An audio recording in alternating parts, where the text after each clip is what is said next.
I know what's been troubling you. Listen to me. Only through me can you achieve a power greater than any Jedi.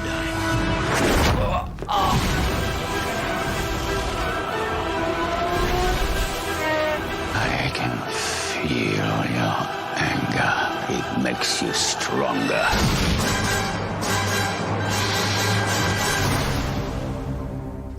Rated PG-13. Hey everyone, this is Inside the Sequel, the podcast where we talk about sequel films that do not get enough love or attention that they deserve. Today, we are talking about the 2005 finale of the Prequel Trilogy. We are talking about Star Wars, Revenge of the Sith. And I'm your host, as always, Chris. And as you know, we're wrapping up our Star-StarWarVember series, which I'm very proud of how it's been how it turned out this year and this how it's been going on. I feel like Star Wars... I don't know if it's the algorithms or Elon Musk that listens to the podcast, but it seems like on my Twitter feeds lately and on YouTube, I've been getting a lot of Star Wars recommendation stuff, and I'm just really about it because when I was editing these things, I like to check out what other people say about Star Wars and their opinions, and a lot of times I don't care for them because they're mostly negative, but lately I've been seeing a lot of great positivity to the prequels, and I'm so glad we had a chance to revisit them and watch them because they've just been a blast and a joy. And of course, to join me in wrapping up this trilogy, I have the host of Cobwebs. I have Daniel himself. Daniel, is it not true that you were the chosen one? Were you not the one who was supposed to bring balance to the Force? Hello there. No, it is not true. Definitely not chosen. Sometimes I try to, force myself in there into that balancing force role. Never quite works out, so I just kind of hang back now, let those chosen ones do their thing. Smart. I will say though, I think you should be thanking me for having you on my podcast and saving your skin for the 10th time. I do. Normally, I'm not brave enough for podcasting, but I'll make an exception for you. Right. Also, Daniel, I'm excited because I went out and tried to grab a nice drink because, as everyone knows, I'm a temporary alcoholic when I podcast, and I went to get the closest alcoholic beverage that reminded me of Revenge of the Sith, and I'm drinking this local brewery that's called the Lava Run, and it looks just like Mustafar. Oh, that absolutely does. I'm drinking. It's known as water, and there's a lot of it on Naboo, so I'm gonna go with that. Oh goodness. Well, I mean, how you doing, man? How are things been going on your side with the creatives? Oh, it's going good. Work's keeping me really busy. Expecting a baby as well, but I'm still trying to find time to be creative. The podcast I'm definitely enjoying. I don't know exactly when this is going to be out, but it either will be out or very soon. I've got planning a 24-hour marathon episode of the podcast focused on foreign language films. Oh man. So I was definitely the normie on that. I was recommending like the movies that like most people probably know. My guests were like way out there, hardcore cinephiles. So there are a lot of recommendations coming from them. But then besides the podcast, I've revived my YouTube channel. Which I let die a long time ago, but I don't know. Like I'm really, really enjoying it now. I'm having a great time. The channel definitely lacks focus at the moment because I don't know what that focus should be. So I'm just kind of trying stuff out, putting videos like I put out like a top 10 noir video. I put out a review on Violent Night because I enjoyed it so much. My next video, which will probably be out by this time, will be on all of my Kino Lorber Studio Classics Blu-rays. So just like a complete collection kind of video. So as you can see, all over the place, but I'm definitely having a good time for sure. I'm glad to hear that the YouTube channel's been getting some videos because I just keep thinking when I watch it, good. Twice the pride and double the fall. Once. That does not sound encouraging at all. No, but I do really like it. I really enjoyed the StarWarVember one. Noir is one of those genres where I say I like, but I don't watch a lot of them. But they're like a genre I want to just nosedive into, but I just never do. Every year I say it.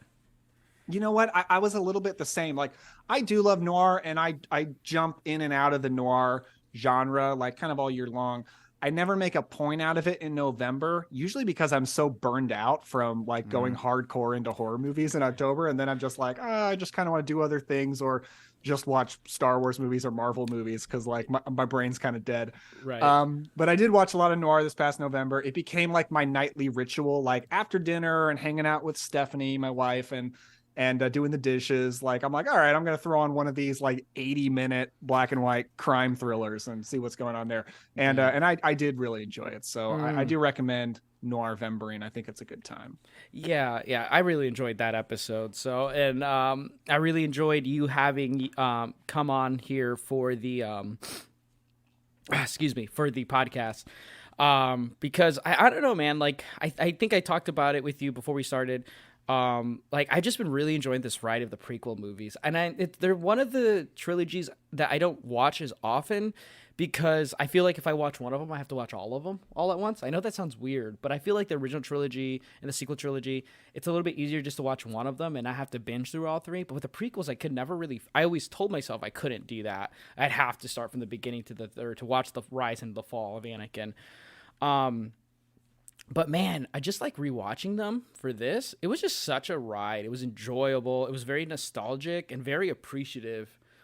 I really enjoyed this, especially with wrapping up with Revenge of the Sith, which in my mind was always a movie I thought people gassed up too much. And now I'm kind of looking back and I'm like, with all this stuff that's coming out with Disney Plus and such, I'm like, man, I'm really, really glad I got to rewatch the prequels with all this stuff going on. It was like very rewarding. You know, it totally makes sense to me, actually, that you said that the prequels are like the trilogy you want to binge, that you can't just watch one, you got to go through them all. Mm-hmm. Because by far, of all the Star Wars trilogies, it is the most cohesive. Personally, it is my least favorite Star Wars trilogy, but it's the most cohesive as one full story told over 3 movies. Yep. People criticize the sequel trilogy all the time for not having enough of a plan. I think that's less of a problem than other people do. Like, I'm not necessarily saying the fact that they didn't have a plan is good. I'm just saying I think it's less of a problem than people make it out to be. Still maybe a problem. But even the original trilogy, I don't think it had as much of a plan as people act like it did, because like the Luke and Leia being brother and sister twist is kind of thrown in there at the last minute. It doesn't affect the story at all. It's become a cornerstone of Star Wars mythology later on. Didn't really matter at the time. There's a lot of things about the original trilogy. It's like, oh, it kind of comes down to Luke and Leia thing. Like, oh, you had them kiss twice and then you're going to make the brother and sister. Right. I think there was less planning with that than people think. But the prequel trilogy, it feels perfectly planned out. It feels very much George Lucas had one vision and he executed it over 3 films, and it totally works as a series. So I get what you're going for there. Yeah, and there's just a lot going on. You know, I always thought of the original trilogy as like 3 different types of movies, where it's like one's an adventure movie, one is just like a chasing film because the impending danger constantly, and then the third one kind of goes back to trying to be an adventure movie while also like juggling new themes. And then the sequel trilogy, it feels like such a mystery film mixed in with kind of a fun adventure often enough. And then with the prequel trilogy, though, there's just so many things going on, from the politics to the Jedi politics to the emotional drama that's going on, not to mention the action as well. And those movies really call back to a lot of their previous movies. So, like, I mean, we talked about the Attack of the Clones episode. There's a lot of reference to stuff off screen, a lot of stuff from the prequel films, and even the third movie references a lot from the first movie a lot of times too. And it just constantly feels like it's an engaging movie. I rewatched one of the early trilogy movies, original trilogy movies, and it went by really fast. But you know, it just felt like a very like I don't know how to say it. Like it's like a restaurant that you really enjoyed. You know what you're gonna order before you get there, and you enjoy the food. And you're like, that's great. That's why I come here. But with the prequel trilogy, it was like, I don't know, it felt like a few courses of meals that were coming in, you know, like that was good. This complements it well. And I'm going to get this drink with it that complements it. I'm not to say it's a better trilogy, but it just, I don't know. It was just really enjoyable. And there's a lot of stuff that I feel like every time I'm going to rewatch this movie, I'm going to pick up a lot of things. You know, unlike other trilogies, I feel like I'm going to pick up on more like Easter eggs and all those other things, because also like the supplemental stuff that's been coming out just complements the prequels so well. And I think I got to credit Disney. And I know with the Clone Wars animated show, George Lucas was really proud of that. And when I watched a couple episodes here and there, It feels like such a love letter to his creation of the prequel films. Yeah, and we should acknowledge like how much, this is the trilogy that came out when we were kids, right? New Star Wars when we were kids growing up, it was the prequels. And I often said that I didn't have a lot of nostalgia for the prequels, or that my love for the prequels was not built on nostalgia. Right. Because I like these movies a lot better now than I did when I was a kid. Yeah. But even though I didn't love these movies when I was a kid, I realize now I still do have a lot of nostalgia for them because of everything around them. Like I remember being in grocery stores when Darth Maul was on cereal boxes, right? Yeah. I remember like going to Toys R Us and picking up an Obi-Wan from Revenge of the Sith action figure. I remember when my brother and I were obsessed with General Grievous action figures, and we had to have our Grievous figures, and they got to have their 4 lightsabers. Like those are good memories, and like I didn't totally love the movies at the time. And I think a lot of us were like that because these movies are inherently built to answer a lot of questions. And if it's not the answer that you wanted, or it's not the answer in your head, that's going to be a problem for a while, until eventually you forget the answer that was in your head and you don't care about that anymore. You're just like, well, this is the answer. So like, of course I accept it. This is reality, That's a good point. Yeah, this one with Revenge of the Sith, the marketing was so heavy for it. Like I remember like this was like when Revenge of the Sith was coming out, stores were having like already the action figures, kind of like what Marvel does now with their action figures. But I remember a lot of those with like General Grievous and all those other things. But then it's like lightsabers, and the new FX lightsabers were coming out. The ones where like they made the sound effects had now recently came out. You could start buying clone helmets now that made noises. I remember a lot of Legos were really heavy on the Revenge of the Sith film. And then the video games were awesome. It was just like you said, I remember the time of that coming out. And of course, a lot of the logos for Star Wars changed. Like Star Wars always had like the kind of like silver look, but then it went to what was white and then more silver. And then now it became like Darth Vader over like molten lava, and it said Star Wars on there. It was just like so much merchandising. It was just very much reminiscent of the time that I did really enjoy that. And I also think with Revenge of the Sith, I felt like it could kind of open its legs more, like stretch its legs out because of everything they did in Attack of the Clones. Because when this movie opens, when I was watching it with Charlie, I was like, God, this opening is so amazing because it is such a clusterfuck of crazy things going on. And this is 2005 and the animation looks awesome. And there's eye candy of violence and space fighting and shit. And it's like, oh my God, this is an amazing opening. And there's comedy relief in there too. It's just, and the music is perfect to emphasize just how serious and how like in the weeds we are right now with the characters. It's just one of the best openings in Star Wars, I would say. I totally agree. Like this movie definitely stands out in the prequel trilogy. And you ask almost anybody what is the best film in the prequel trilogy, everyone's going to tell you Revenge of the Sith, and everyone is right. It is the best one. One thing that stands out to me about this one, it does a lot of things better than the previous two, but this is an action movie. Like I would say like the last two are like adventure blockbusters and they have their action scenes for sure. Revenge of the Sith is a straight up action flick. It has so much action in it, so many fight scenes, so many space battles. It really just packs the thrills. It's like George Lucas and team, looked at the reception for the previous two and were like, you know what, like I stand by those movies. I'm certainly not going to retcon anything. It all matters. But what can we do to make the reception better for this one? And it seems like one of the things they thought was ramp up the thrills. And they really, really do. And this opening scene is so great. And the time that I first rewatched this movie, like as an adult, like a few years ago, what immediately stood out to me is, oh, this is the MCU humor straight up. Like, I feel like the MCU and Kevin Feige looked at the first act of Revenge of the Sith and was like, we're going to do that in every movie. So then that's what they did. So that's why it always drives me insane when people point to like Disney Star Wars things, and they say like, oh, they MCU'd it, or they put in the MCU humor. And I'm like, dude, where do you think the MCU got their humor? Where do you think the MCU got the majority of what makes them great? From Star Wars. The Star Wars is by far the most influential thing to the MCU. That and the Sam Raimi Spider-Man movies. Like, Yes. the MCU is built on those two things. That's So that drives me 4.0 crazy. GPA energy right there. I like it. And Go yeah, ahead. go ahead. You go. I was just going to clarify that I love the MCU. Most of the time, I do like MCU humor, and I love Star Wars humor, and I love the humor in the first act of this movie. Yeah, it's like Star Wars has the memes, like form the actual quotes that fit in perfect, like comedy beats. But MCU, it's kind of like it makes the comedy jokes that are funny, but it's also kind of funny to laugh at them at the same time, if that makes sense. Yeah, I think so much of what makes the comedy work, especially in this movie, is Ewan McGregor is just a damn charming actor, and he's so good. He really is like he's like the straight man, he's the fuddy-duddy, but he's also the funny one, like all in one. Like, he really lets Hayden Christensen be a fucking badass. Like, Hayden Christensen, you're going to be the cool one. I'm going to be the grouchy old man, and I'm going to crack the jokes.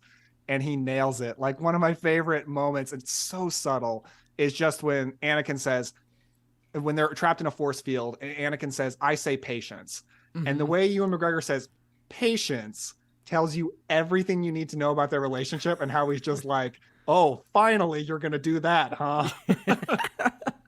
Yes, I love their banter in this one. It's so much better than Attack of the Clones, and I agree. Ewan McGregor, I think both the leading men, this is at their most handsome best. I love both their looks in this movie. I think it's their most iconic looks.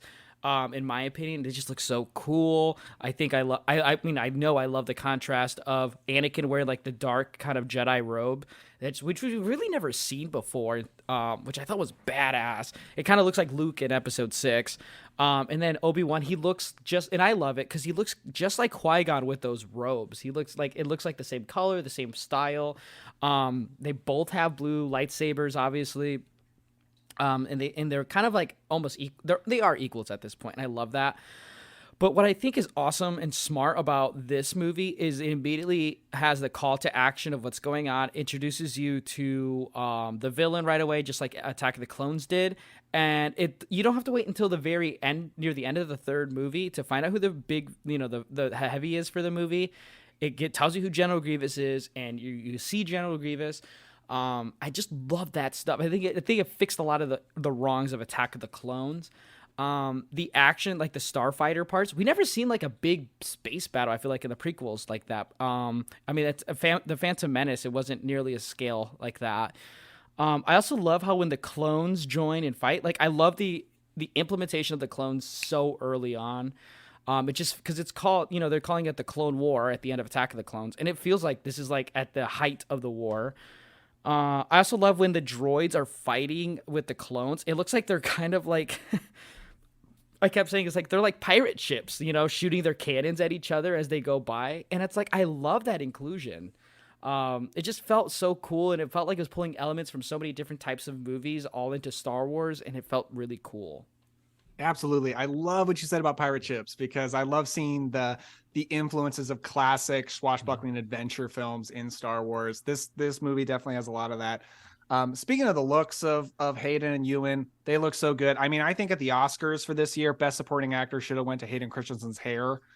That hair does so much for him. Yeah. Like, he looked like such a dorky little boy in Attack of the Clones. Mm-hmm. Now he's got like a kind of a mullet thing going on in this movie, and he looks like a man. Like, he is a grown ass man in this movie, and he is looking so cool. Like, he is the kind of guy every guy would want to be. And I just love that they went for, because people complained a lot about Anakin in the first two movies, right? Like, so much complaining.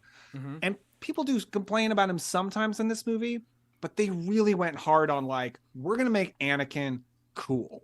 And Yeah. I think they pulled it off. I think he's really cool in this movie. Yeah, especially if before even like any of the bridge movies and stuff were coming out. I mean, this is technically the movie right before, Obi-Wan talks about how he was a cunning warrior, he was the best star pilot in the galaxy and all these other things. And it's like, it's kind of true. He's all of those things. If you take what old Ben says in 4 and you look at the episode 3, he is all those things. He's a badass on the pilot.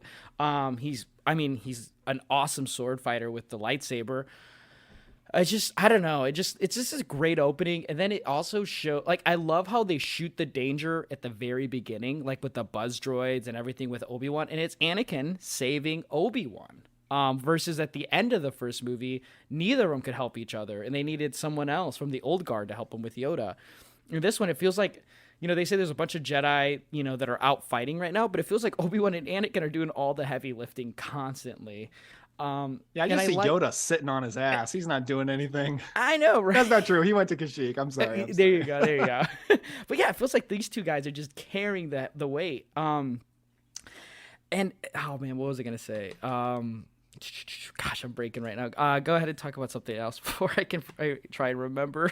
I would just say, like, I love the Jedi starfighters that they fly. I remember my brother and I, we had those. He had the Obi-Wan one. I had the Anakin one because he was the Obi-Wan fan. I was the Anakin fan. Right. And we loved playing with those. Those were so much fun.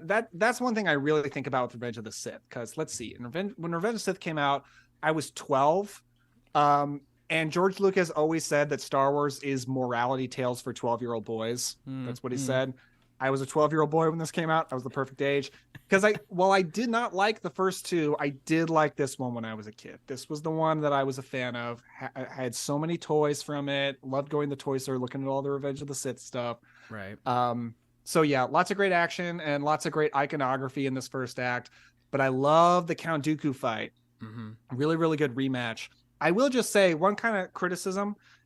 If you have to pick, like, who's like a main villain for Anakin Skywalker in the main trilogy, it's got to be Count Dooku because he has 2 lightsaber fights with him. And I don't know that they really sold like a meaningful hero villain relationship between Anakin and Count Dooku. Right. And so that's a little bit of a criticism, but I do like seeing them rematch.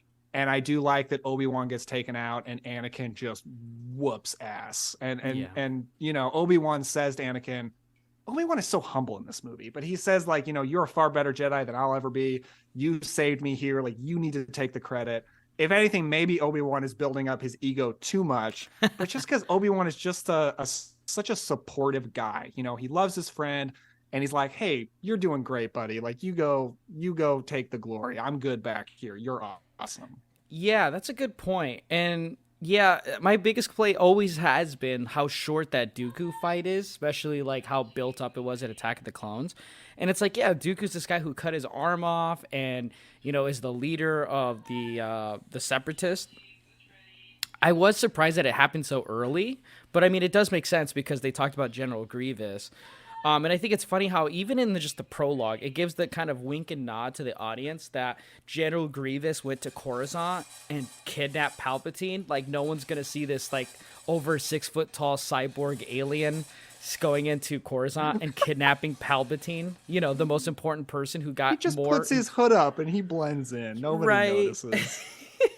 And and it's like we never even see Grievous and Dooku like interacting with each other or plotting. Like we saw Maul and like Sidious. We saw Sidious and Dooku talk, but it's like they can't obviously talk to Darth Sidious because they're kidnapping him. But it's like we never got to see them interact with each other.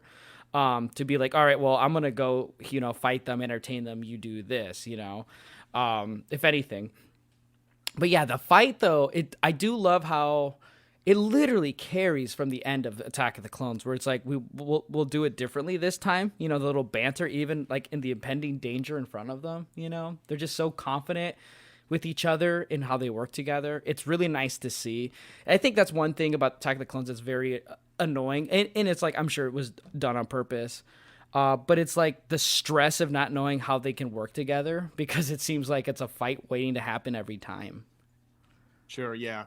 Mm-hmm. Do you actually like General Grievous? What do you think about him? What's your opinion on him? I think he's really cool in like the mythos and how he looks, but like other than that, that's about it. He looks cool. Yeah. I enjoy. I feel like it's a bit of like, if I wanted to like criticize this movie, which frankly I don't really, Yeah. but if I Yeah. wanted to, I could say like he's a bit of a conflicting tone because it's a pretty dark, serious movie, and Grievous is such goofy, pulpy nonsense. Yeah. he's Yeah. this he's this droid with some living organs in him. His voice is so over the top, and he's got the cough. I love the cough. Yeah. But I love it. I don't care that he's like way pulpier than anything else in the movie. I think he's so much fun, and he's a great antagonist for Obi-Wan. Because if I think about like who's like my main villain for Obi-Wan Kenobi in this trilogy, he does fight Darth Maul, but he has the most personal stakes with Darth Maul for sure. He does fight Jango Fett, but I feel like it's General Grievous. I think Obi-Wan and Grievous, that's my favorite like Obi-Wan versus kind of fight, other than the final fight of this trilogy, of course. So yeah, I really enjoy him. I don't think he's like an interesting character. If they announced a Disney Plus show about him, I would be incredibly skeptical. I'd be like, I don't think that's going to work. But he's fun. He's a fun presence here. Yeah, that's a good point. He's totally like the same type of like goofiness as like Obi-Wan. They probably say the same kind of jokes to like their coworkers. But and yeah, I do like that. But I always thought he looked cool. And I remember when they put out that when Lucasfilms put out that early animated 2D or cartoon for Attack of the Clones. That had introduced General Grievous, and he was just like this crazy, creepy monster that didn't really talk at all. He just flexed this badass like 4-arm lightsaber thing. I thought that was awesome, but that would never translate well to film. So it was smart to make him a little bit more goofier and a little bit, like you said, pulpy.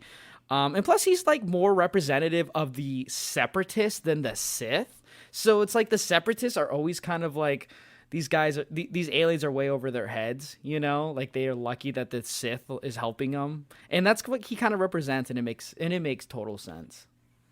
Yeah. He's the general of the droid army. So it was a good idea to make him like a middle ground between organic and droid. Cause he definitely started as something organic. Almost nothing of him exists anymore. He's now almost entirely, he's sort of like Darth Vader, but more far gone. Yeah. And I don't know, I'm sure there are a lot of people out there that know really in depth from books, from comics, from whatever, like General Grievous's full backstory. I honestly don't know anything about General Grievous's backstory, but I would imagine he was some kind of alien. Almost all of him is gone by now, and he's just reconstructed as a droid. And so it's a pretty cool idea for a general of a droid army. Because, like, I don't know, certainly Count Dooku is very involved in the war and everything, but you almost can't imagine him interacting with battle droids that much. But General Grievous and battle droids, that's an interaction that makes more sense to me. Especially how goofy the super battle droids are in this movie. Yeah. I love the super battle droids. I think they look so cool, and I love the destroyer droids. They're all great. Yeah. And, actually, you bring up a good point. One thing I love about a Revenge of the Sith is that the supplements and the featurettes on this DVD were amazing. It talks about, because it was the last movie, it talked about everything connecting the original trilogy and the prequel movies, and Lucas was very involved with them. I used to wake up on weekends and just watch Revenge of the Sith and like watch the featurettes with it, because it gave you clips from the original trilogy, which I didn't own on DVD at the time. So it's like my way to watch the original trilogy were to watch these featurettes with the scenes. And Lucas did say he chose General Grievous to be this kind of organic metallic alien because he wanted it to be a prelude to what Anakin was going to become later on in the movie. So the audience would see an early version of Darth Vader before at the end of the movie, they see actual Darth Vader. So they wouldn't think it's crazy that this organic person is inside this metallic kind of body and shell. And that was the big reason for it. And he wanted someone to be kind of like, opposite to Dooku in terms of looks, obviously, too. So you are right. Like, it was supposed to be this kind of compare and contrast to Dooku and then to Anakin as well. Well, perfect. Yeah, I didn't know that, so that's really cool to know. It's like Lucas knew what the fuck he was doing, right? Exactly. George Lucas knew what he was doing. Yeah. He really was good about making villains that were all very, very different, because Palpatine is your through line villain of all of the movies. Right. But he adds in some extra ones. You get Darth Maul, Jango Fett, Count Dooku, and General Grievous, all extremely different characters, both in looks and personality. And I mean, one, that's just good for storytelling and being memorable, but also two, that's really good for action figures. And the prequel trilogy spawned a lot of really good action figures. And one thing I think he did well, Lucas, is I don't know if he meant to or not, because I can't remember anything from my childhood of him talking about it, but I remember thinking how heavy the choreography of Attack of the Clones were with the Jedi in terms of movement and the way they fought. Obviously, Yoda, a big part of it. But I love how they kind of keep it very down to earth with the fighting, with the lightsaber dueling. Like, I mean, to me, one of the most iconic parts of Star Wars, if at least for the prequels, is when Anakin and Obi-Wan crash into the Grievous ship, and they both, well, Anakin, like a badass, flops out and just freaking steamrolls out. And I'm like, one of the best things ever in the prequels is just that little motion. And then Obi-Wan does it, and then Anakin shoots out, and then just kind of badass stand colds and like deflects and fights. And they're just talking while R2's doing stuff. I'm like, this is like one of the coldest things ever in the prequels. And it seems very like realistic. It's not super CGI'd. I don't know. I think Lucas maybe dialed it back.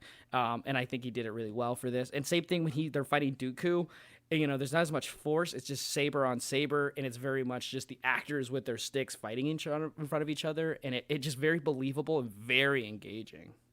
I'm so glad you mentioned Anakin and Obi-Wan, but especially Anakin getting out of their starfighters. It is one of the coolest things I've ever seen. That is super iconic. And it's like it shows the power of them just increasingly like blowing up in front of the opposition. Like they're like, it's almost like, I mean, if they can have a conversation, tell R2 what they specifically need to get done while they're fighting these droids, it's like they impose zero threat. And I love that. And I love how the battle droids are kind of played for comedy because it's like they are just kind of robots, right? They're just like very easy to destroy. But then after, let's hold up. But, you know, then you get to introduce different types of robots and droids. But after Obi-Wan falls and gets knocked out, and then Anakin fights Dooku, man, there's a lot of layers to that fight. Just like what Dooku thinks is going on, what Anakin thinks is going on, and what us as an audience knows what's really going on is very, very interesting. Because I know Dooku probably intends to kill or manipulate Anakin because Sidious told him to. And I think Anakin just straight up just wants to get revenge because he's just very naive. And we as an audience think, well, we know Dooku probably has to die. But the fact that Palpatine is watching it all is very gross and sadistic, but gosh, it's so like eye candy. Yeah, Palpatine completely betrays Dooku. And you know that Dooku is not expecting it because when Palpatine says kill him, Dooku looks at him like, what the fuck, dude? Bruh. Like, this is not what we talked about. So it's like sad, but also it just shows you what a ruthless son of a bitch Palpatine is. Yeah. Yeah, and I think Ian, remind me how you say his last name, Ian McDermott? Yeah, McDermott? I think so. I mean, he deserves an Oscar for this movie. He just has so many layers to his character, and we finally get him fleshed out in this movie. But when he says, do it now, and then he hits the iconic, do it. Oh, goodness. Absolutely. Yeah, for me, this is Palpatine's movie. Like, it's a great ensemble movie. Ewan McGregor is amazing in it. Hayden Christensen, for the first time in the trilogy, is amazing in it, I think. Yeah. But it does feel like this is the Palpatine movie, and it's so satisfying. I do think he is excellent in the film. He is so manipulating, and I really like the ways that he manipulates Anakin through the film. He's constantly building up Anakin's confidence and therefore ego, and getting Anakin to expect things that Palpatine knows he's not going to get. So Anakin at the beginning of this movie is not expecting to get named a Jedi Master at any time soon. Right. He's not expecting to get on the Jedi Council anytime soon. He just never talks about that. But Palpatine gets him to want it and expect it, knowing that they're not going to do that, and therefore setting the Jedi up to disappoint him. It's interesting. Yeah, I noticed that this time around. I don't know what I was on the last times I watched it, but I did kind of think that is smart, that he's putting these things in his mind, that he should be asking these questions when he has no business asking them right now, or having this expectation. When he kills Dooku too, Again, this movie is ultra violent in terms of Star Wars up until this point, Probably, it's the most violent Star Wars movie, I would say. yeah, and I'm down for it. I mean, breaks my heart seeing Christopher Lee get decapitated. But the thing about this movie, which is different than Anakin in the last movie, he's very much more remorseful. In the second one, he's like, "Nah, they deserved it," or "I wanted to do this. Fuck all." In this one, he's constantly, "I shouldn't have done that. I know I shouldn't, but it's constantly Anakin's MO in this movie. He's just always being like remorseful, but he does the actions every single time. I always think the big thing about Revenge of the Sith, what I love, and I hate when because it's so early in the movie, when he has Dooku there and he has him with crossed arms, I'm like, okay, one arm for an arm, fair, but then it's like, what would everything be like if he didn't kill Dooku? What would that be like? What would that do for Anakin? And it drives me nuts all the time because I don't actually know what would it be like. Would anything actually change, or things just get progressed further to get his manipulation? But when he does do it, it's like, Anakin, you should have known better for that one. And he even says it. It's not the Jedi way. I know, and all these other things.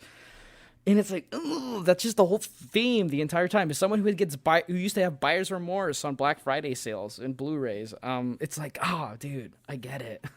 Yeah, it would be interesting to see like a Marvel what if kind of like episode about like what if Anakin didn't kill Dooku. Like if they arrested Dooku, would Dooku stay loyal to Palpatine, or would he not? Would he out Palpatine and like say, "Nah, this is the Sith Lord"? I don't know.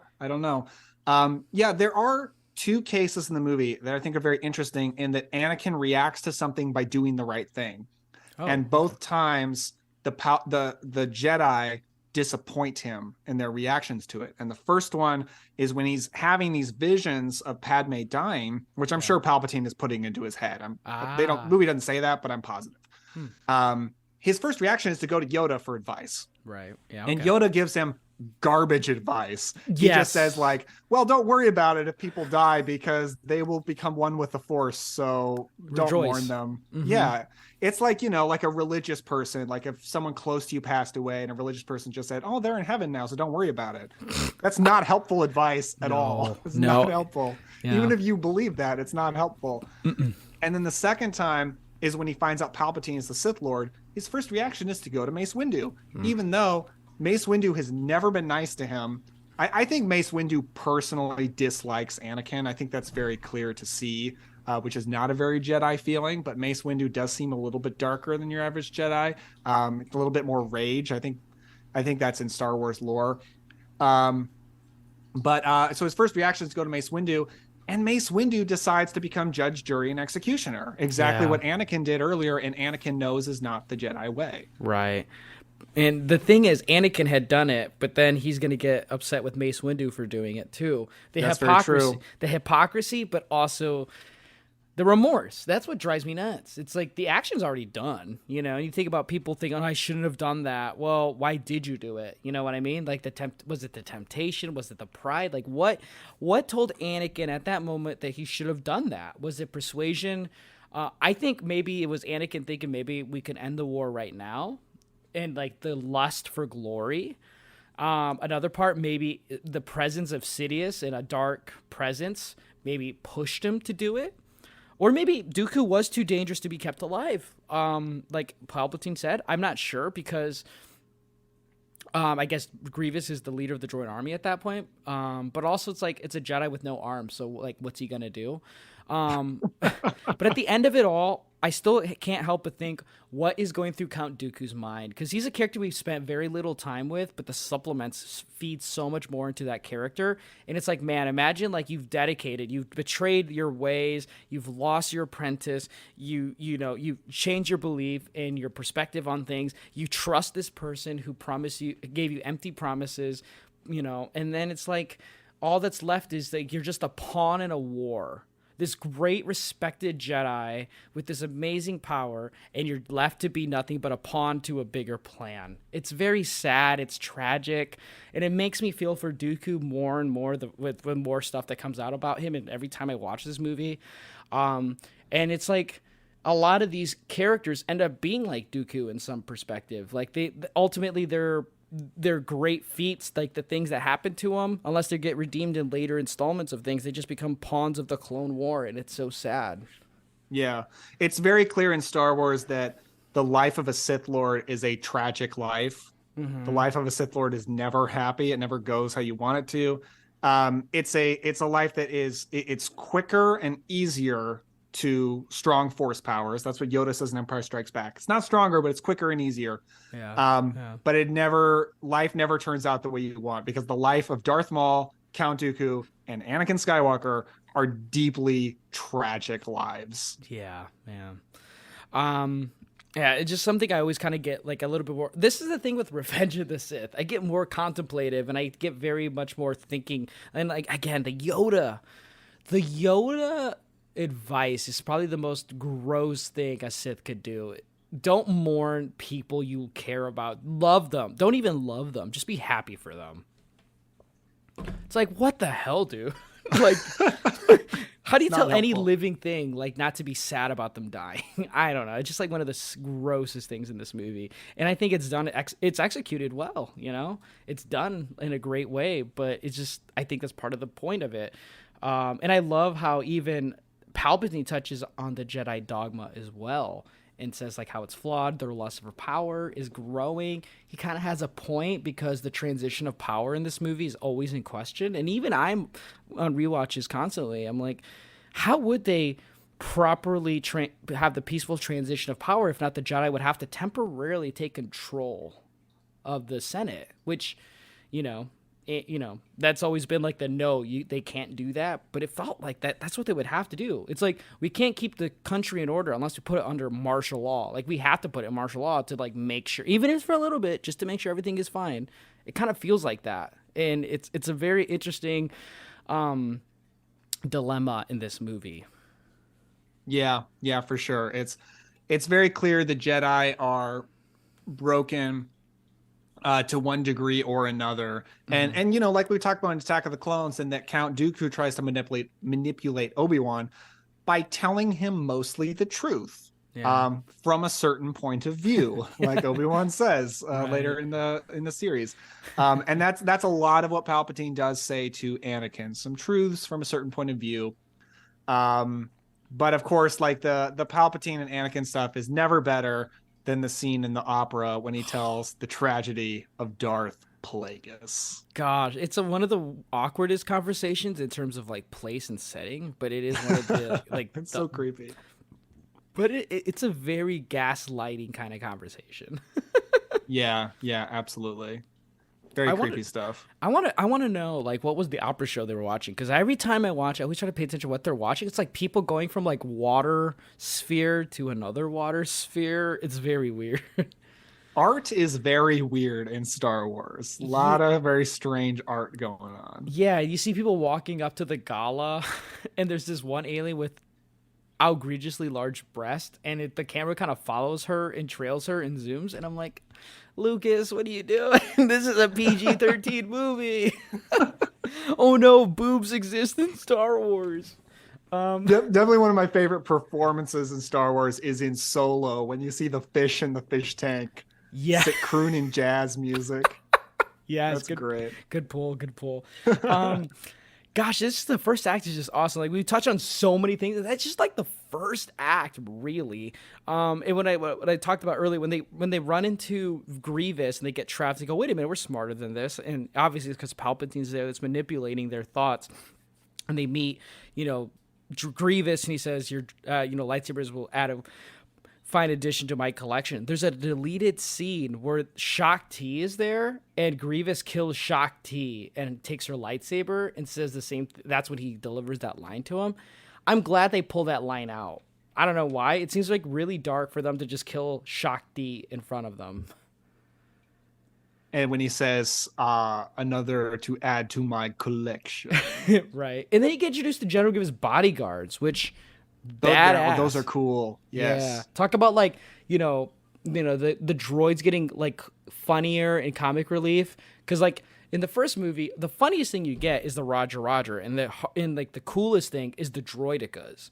In the second movie, the battle droids are more comical, but then you get the super battle droids, and they're super serious. And then in the third movie, they're all jokes except the Grievous bodyguards. Those things are badass. I knew that I really loved super battle droids when I was watching the first season of The Mandalorian, and there's a flashback to Din Djarin's childhood when their family were attacked by separatist armies, and you see a super battle droid. And I was like, oh man, that does so much for my nostalgic heart just to see a super battle droid again. Yeah, and it's in live action, quote unquote, too. Well, I mean, this live action too, but they are all Right. CGI. But, yeah, but we hadn't seen it in such a long time because you got the Yeah. Clone Wars with them. I love how their arms are like face front, but then they turn them to like engage mode. I don't know. And also R2. I love their interactions with R2. I think that's really funny. Also, I get really annoyed because Grievous is like, you know, what does he say? Ignore the Jedi. Just keep flying the ship. I'm like, my brother in fucking Christ. Like, they're killing your fucking pilots. How can they focus on flying a ship? Anyway, when he says it's time to abandon ship, I'm just going to skip past that. When they finally land the ship, you see Senator Bail Organa, who to me is one of the unsung heroes of this movie. I love how he talks to Anakin. And first of all, I just love Anakin and Obi-Wan bantering about, no, I'm not brave enough for politics. Which tells you that the Jedi are they're feeling themselves. They're engaging with politicians. They're getting in the news and they're talking about what big heroic things they're doing. But then you see Padme and I'm thinking, if you're trying to hide this marriage, how are you hiding like very unconspicuously, like right there, you know? Yeah. You know what cracks me up about that scene is that Anakin's like almost one of the first things he says is like, I don't care if they know we're married. Like, I don't want to hide this anymore. And she's like, hey, don't talk like that. We're not going to do that. Right. And then she tells him she's pregnant and she says, what are we going to do? And I'm like, he just said he didn't want it to be a secret anymore. And like, if you're going to have a baby together, you're going to have to come clean. And he just said that's what he wanted to do. And you said no. So why are you even asking that at this point? That conversation doesn't make a lot of sense to me. But I do think the chemistry between Padme and Anakin is light years better in this movie. Yes. Like I'd buy them as a couple in this movie where it was really hard to in the second one. Yeah, I wonder like how long they'd been together. I guess long enough for him to grow his hair and for her to be pregnant. But it's kind of sad, like the way they talk about the pregnancy, because it's like, oh, well, maybe we'll go to Naboo and we can like hide there and stuff like that. And in actuality, I feel like if they wanted to, well, they'd have the baby. If they wanted to live life with that choice, it would just be Anakin just gets expelled from the Jedi Council, just like lives a life as a Force user on his own. You know, doesn't sound that bad, I guess. And if they live in Naboo, she obviously is of royalty there, so it doesn't. I mean, sound if I had the choice to be in a loving relationship with Padme Amidala or hang out with Mace Windu and Yoda at the Jedi Council, I'm picking the first option for sure. right? Like it's like I mean, buddy, it sounds like everything's game, set, and match. Like you just gotta call it at that point. It really goes to show how stupid the no love rule is for Jedi. Right. Because if this relationship were open, everything probably would have been fine. He just would have went to his buddy Obi-Wan and been like, oh man, I'm having these visions that my wife is going to pass away. And Obi-Wan probably would have been able to talk him down and be like, hey, it's okay. And we're going to get her the best medical care. And I think everything's going to be fine. And everything probably would have been fine if he could just talk to his friends about this, not Yoda, but his actual friends. I just thought of a very sick and gross, but possibly like realistic take on that is that they talk about like no connection, no love or anything like that. But if they're willing to break treason because it's war, I mean, what would have stopped Jedi from like having intimate relationships on off-world planets that are nowhere near the Jedi Republic or in the Outer Rim? Most of them probably do. I mean, honestly, I don't, not that I know of any lore has ever gone into this, right? But I'm sure that there are Jedi that have girlfriends on different planets, like, World War II sailors, like a girl at every port. Right. That's what I'm saying. Like, if you really want to think about it in a realistic way, it's like they probably were, but Anakin just happened to fall in love with the Queen of Naboo. Yeah. And we know there are a lot of brothels in Star Wars. So I would imagine there are some Jedi patrons. Yeah, and him with that mullet, he would not be able to like escape any of those outer rims. or the Outer Rim. Sorry, but yeah, I that's one part that's very odd. Like they hide like that, but I do like Anakin's calm demeanor when he's like, "This is one of the best days of my life. It's gonna be fine." Because obviously Padme is very scared. I really like that. Me too. I agree. Like their relationship is way more believable, but I love that Lucas includes how there's still problems in the relationship, though they are crazy about each other and they're living with this like deceit. They still have problems. Like Anakin can't come clean and be honest with her. It seems like she's always trying to get in, but he's pushing her back.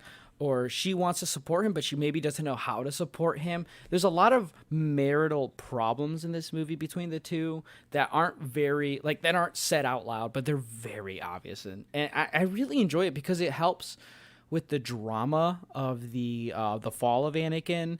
And to the belief he has with Padme and Obi-Wan, and the suggestive ideas that he has towards those two. And it makes it all the more heartbreaking because you think about them as like you grew up watching them together and then they become lovers and then they get married, but it's like they can't even talk to each other about these dreams he's having or like their opinions on politics. They still disagree on, like they're like still dating. It's a very smart inclusion that Lucas does for it because it makes it all the more tragic, but it's not just like, oh, it was love at first sight and that's all it was. You know what I mean? Like they're still gonna have issues, and it shows like Anakin is stressed out not only with the Jedi Council, his life's always in danger because they're fighting in wartime. She's pregnant and having to hide that while also serving her duty as a politician.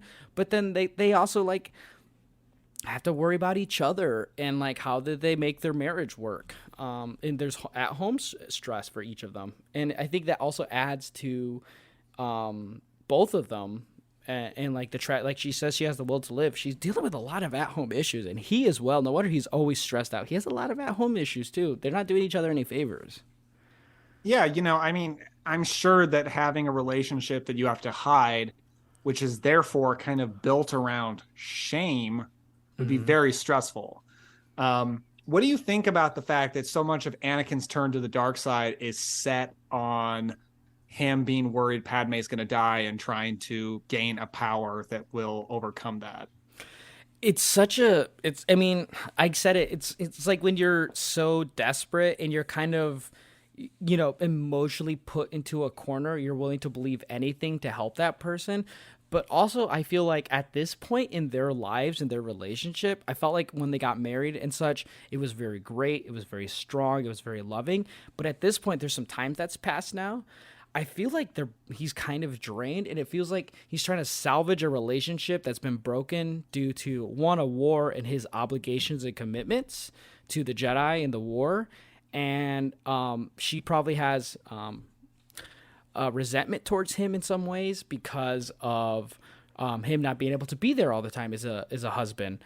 And also, if you really want to put it into a very dark point, maybe, they had this child and she was in the hopes that this could save that marriage in some ways. I mean, I don't think that's actually the case, but you could argue that is a point to it.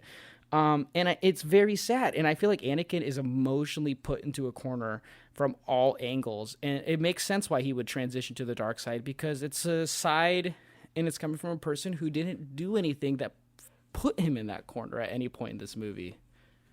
Yeah. I've heard this be criticized about the movie a lot, that for a reason from turn to the dark side is pretty weak. Here's the thing. While when I'm last watching this movie, preparing for this podcast, I currently have a pregnant wife, a very pregnant wife. Mm-hmm. And I'm thinking, if I believed that she was going to die giving birth to this child, I feel like I would do anything to make that not happen. And it's almost like you would kind of assume that that's how you'd feel, but it's even more extreme when you're in that situation. Absolutely. And me having a vision is not the same as Anakin Skywalker having a vision. If I have a vision, which is basically a dream, I can write that off. I mean, that doesn't mean anything. Anakin Skywalker is a Jedi. He can legitimately have premonitions. He has before about his mother. And so there's a much more reason for him to take that seriously than for me. So if I'm in his situation, I get it. I don't think it's I think it works. I don't think it's dumb, like I hear a lot of people say it is. No, and he's technically right in his vision too.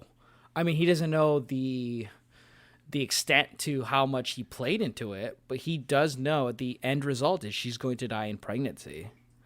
And maybe it was him doing too much that fell to it, like being so consciously aware of it. But in the past, he wasn't as aware of it before. He had visions of his mother, and he told Obi-Wan, we're led to believe he had told Obi-Wan in the past in Attack of the Clones. And when it's brought up in the movie itself, he said, is it visions of your mother again?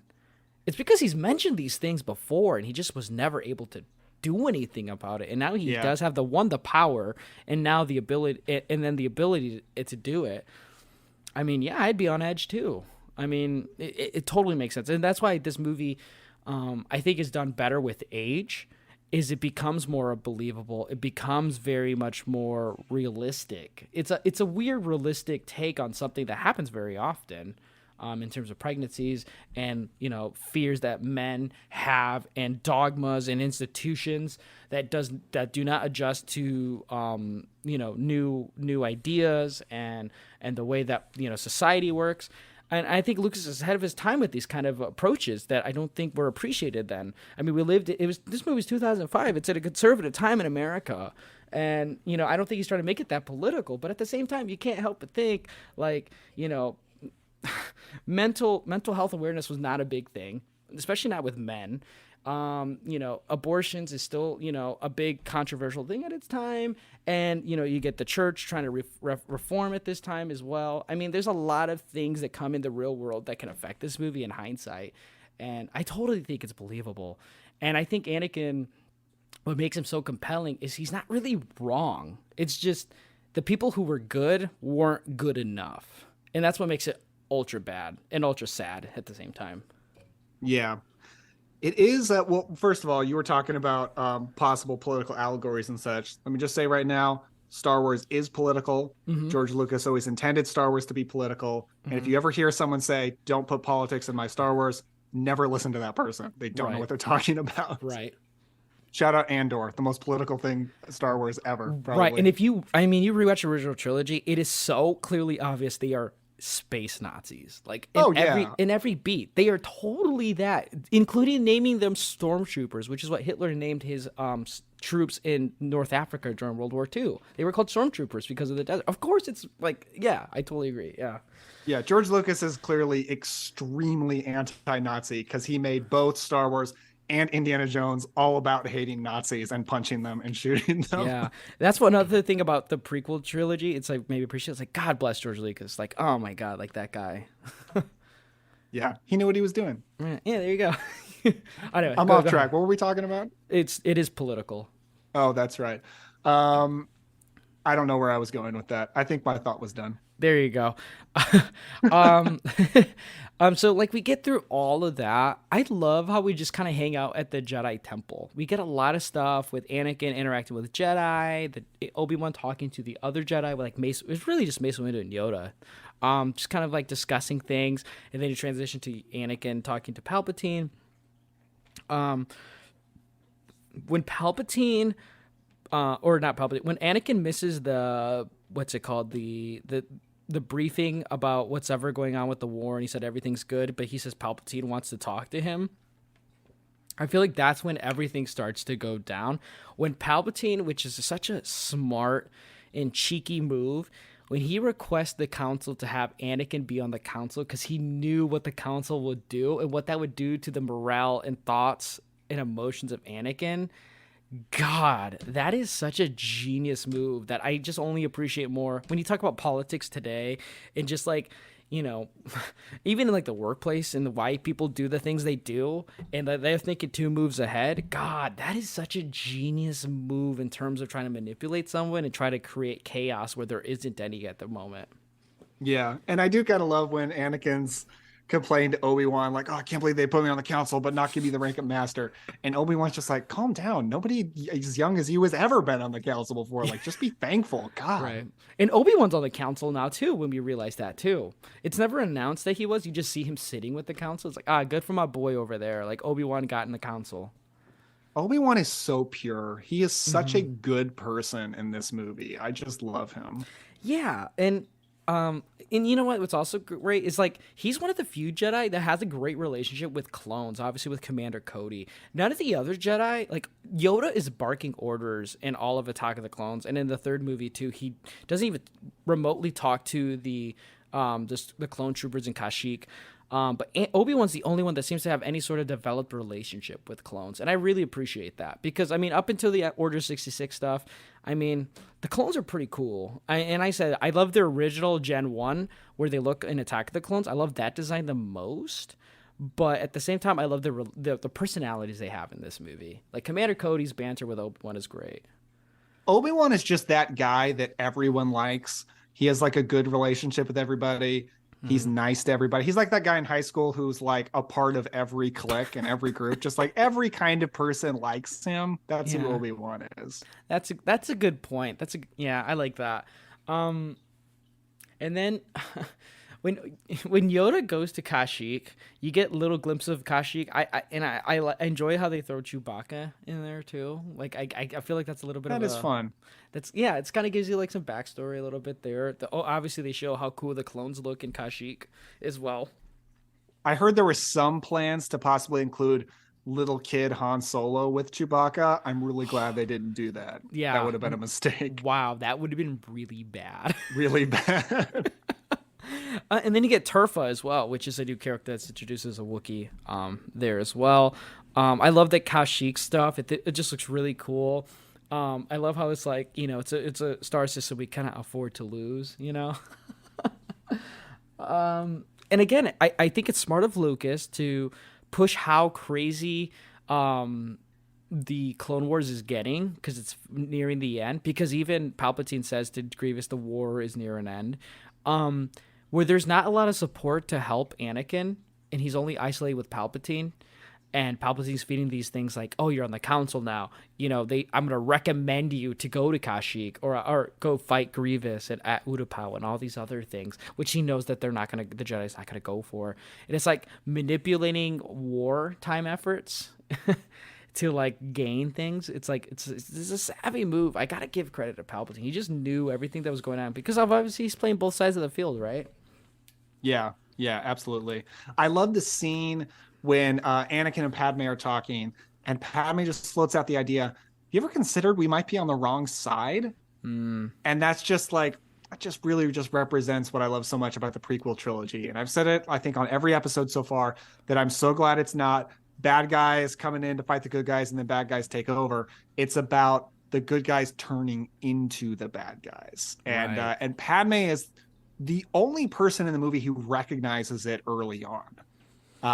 No one else does, not even Obi-Wan.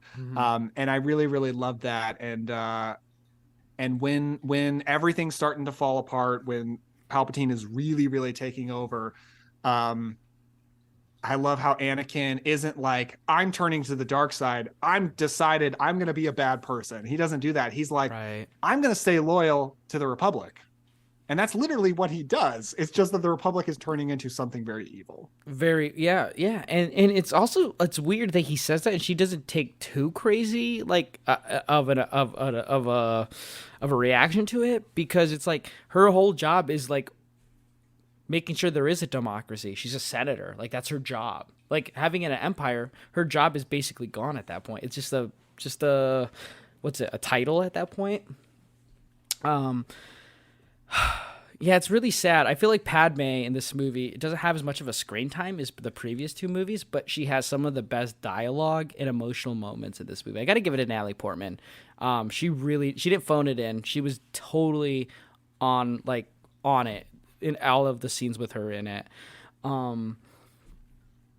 Yeah, some people, another criticism I hear about this movie a lot is the romantic dialogue towards the beginning of the movie is very cheesy between Anakin and Padme. I don't agree. No. I kind of wonder if people who say that have never been in a serious relationship, or especially haven't been like expecting a baby with a partner. Because there's definitely some cheesy things that you say to each other because emotions are running high. And I don't find those lines cheesy at all. And I agree, like Natalie Portman's role shrinks with every prequel movie, which is a shame, but she still does have standout moments in this movie. One of my favorite scenes in the movie is when things are starting to really fall apart, and Anakin and Padme are in different buildings, and they're just looking out on the Coruscant skyline, and it's just silence, and there's this beautiful but ominous music, and both of them are like on the verge of tears because they can like feel each other, and they can feel that everything is about to fall apart and they're about to lose everything. Yeah. I just love that this big action movie, because like I said, it's a kick-ass action movie, will take the time to pause in silence and just let characters feel things. Yes, and that was missing in the last movie. I feel like a Phantom Menace kind of does a good job of it, some balancing issues, but this movie definitely got it right. For me, I love the scene because it's heartbreaking, because it's like a premonition to what is going to happen, is when Padme is brushing her hair their first night together, and Anakin is just watching her, and she's talking about the baby and how their life is going. She wants it to be on Naboo, and she's raising them and teaching school and stuff like that. And he's just watching. He's happy. He's genuinely happy. He's comfortable. He's not stressed out. There's nothing attacking him at all. It's right before his dream. And it breaks my heart because it's like Padme's just thinking about the future life she's about to have, and she's accepting it, and she's excited about it.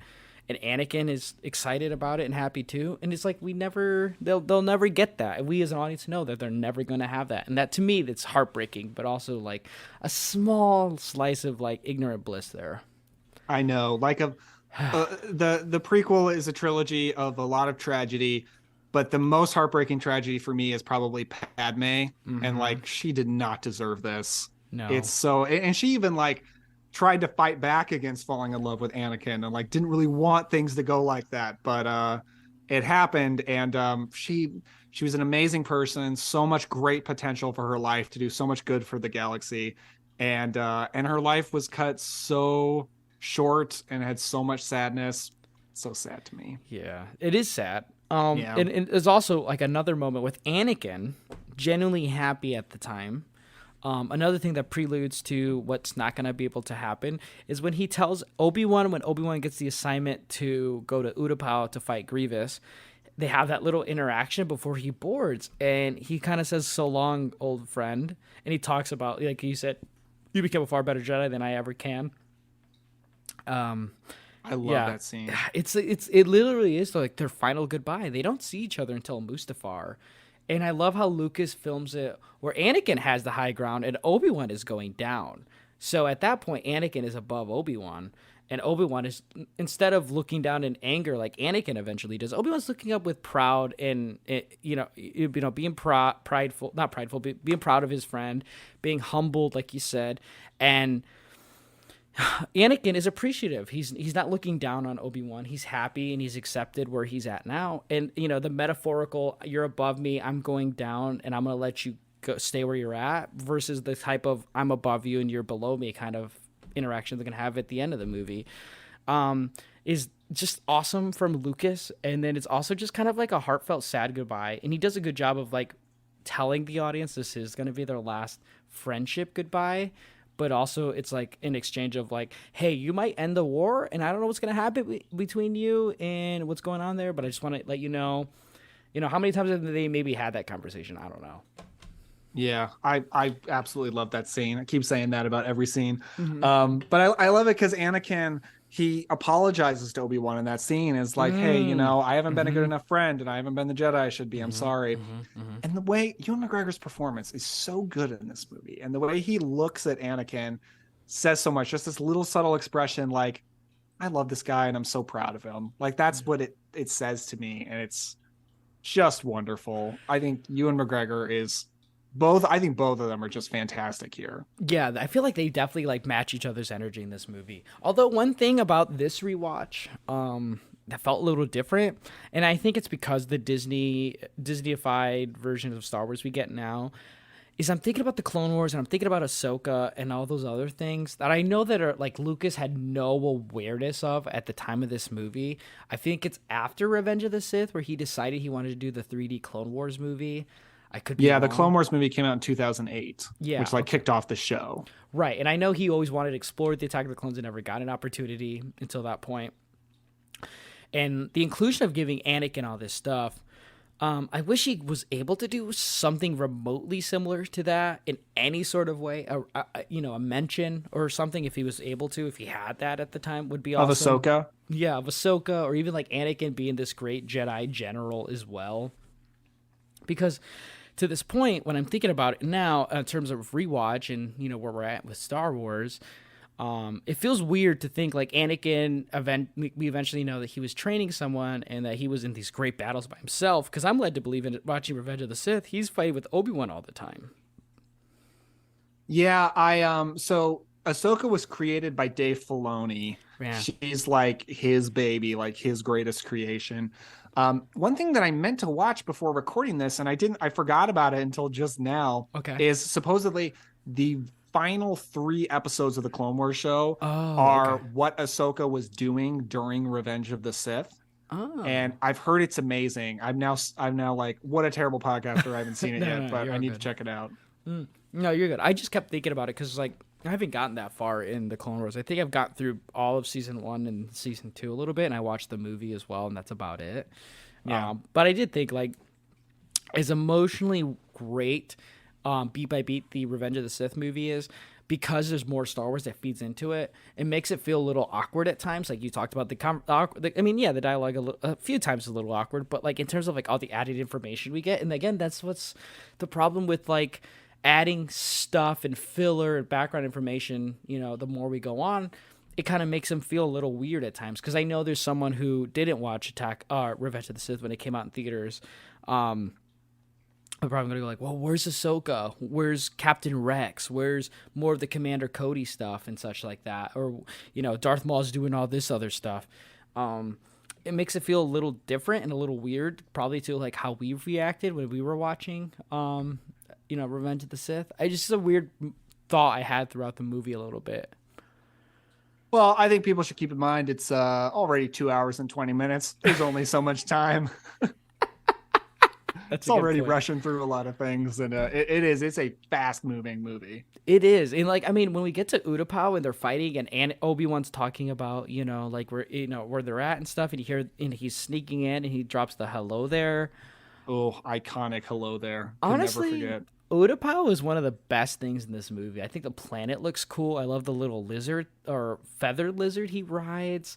Yes. The action sequence. And you get reintroduced for the first time and never seen ever is the 4 lightsaber wielding Grievous. Yeah. Oh my God.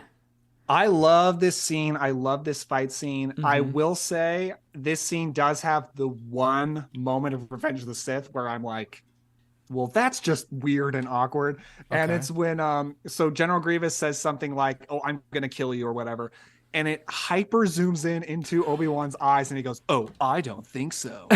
Very weird choice. It's directed completely different than anything else in the movie. Yeah, because like I get the Grievous part because he's talking a lot more, like he's saying more things, so of course it's gonna make sense to zoom in. But yeah, Obi-Wan just says, "I don't think so." It's like right there. I totally saw that. I agree with you, man. It's weird.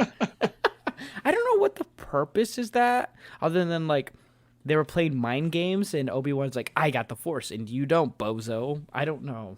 I don't know. It's like George Lucas was like, I'm going to throw in one quick Sergio Leone homage. Yeah. But just one. No others.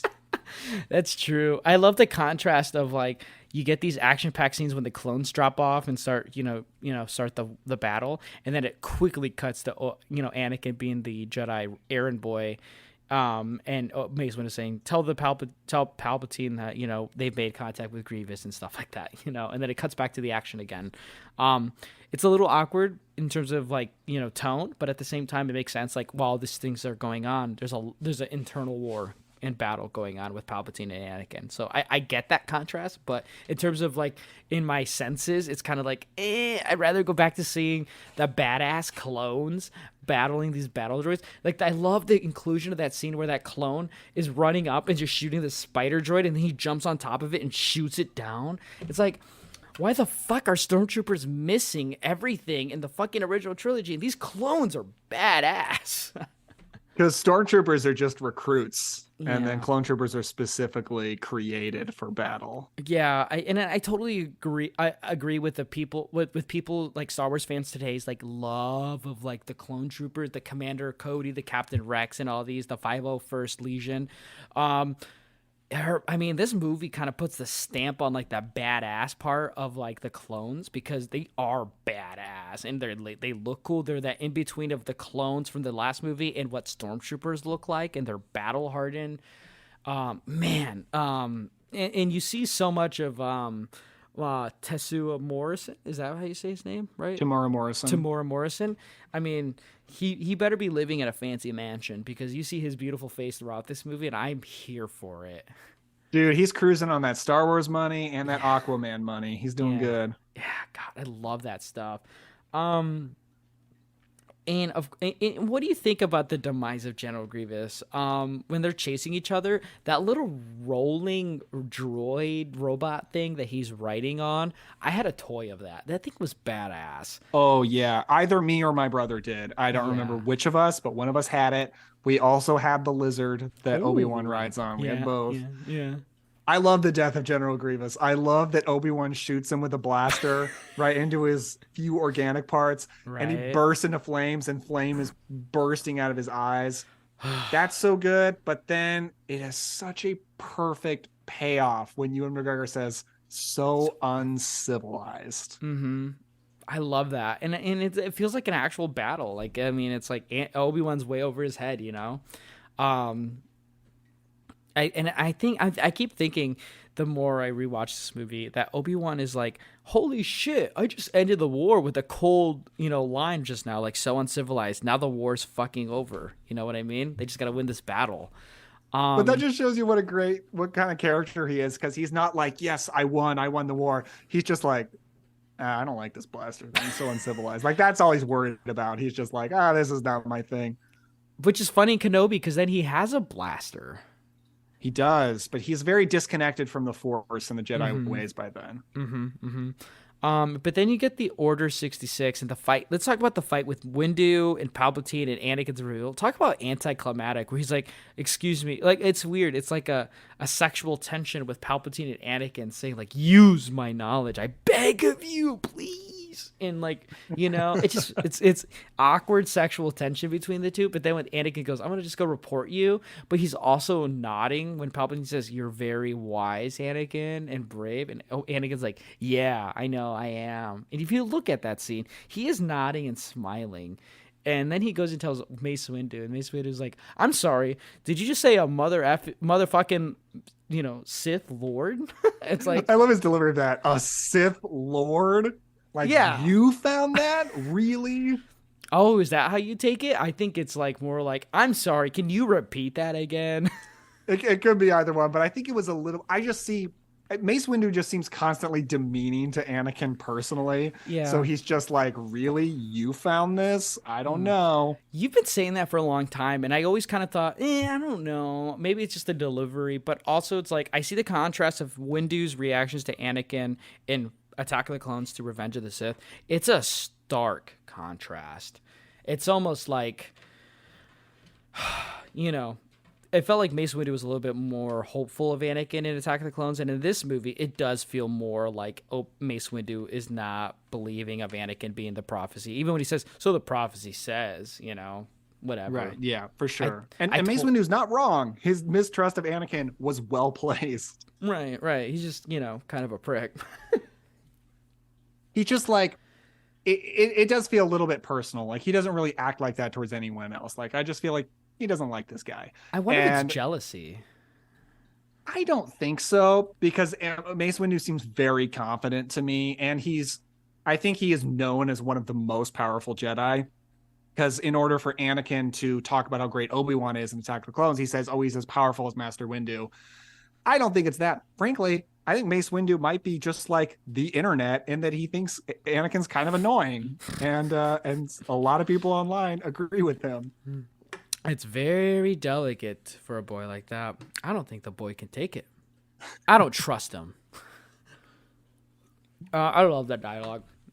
because not only is it two younger Jedi who's going to be the future leaders of the Jedi during that scene with Obi-Wan and Mace Windu, but you see subtly Yoda scratch his head in contemplation and stress and thinking, which is like this super powerful Jedi with the Force and mental, strength.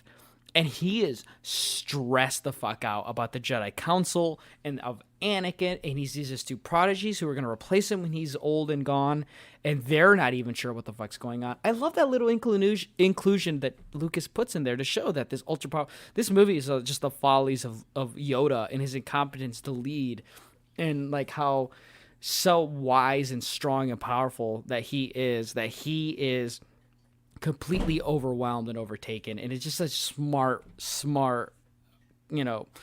obstacle for him that he never really overcomes until episode 5.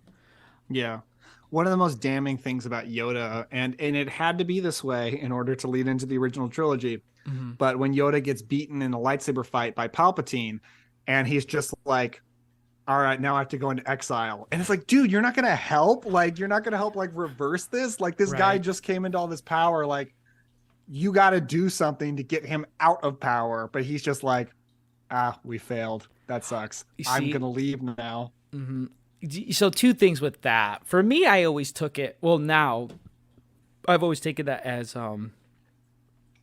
he uses the Force to help him become, very mobile and nimble. And I'm sure that takes a lot of energy to manipulate the Force to help you jump around when you can't even use your legs without a cane.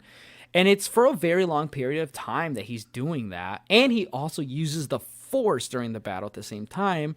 So I'm thinking he's very exhausted. And third, I'm thinking 2 different things for him. I stay and continue trying to fight Palpatine, and I get overwhelmed and can't beat him because I'm tired. And I'll die for nothing.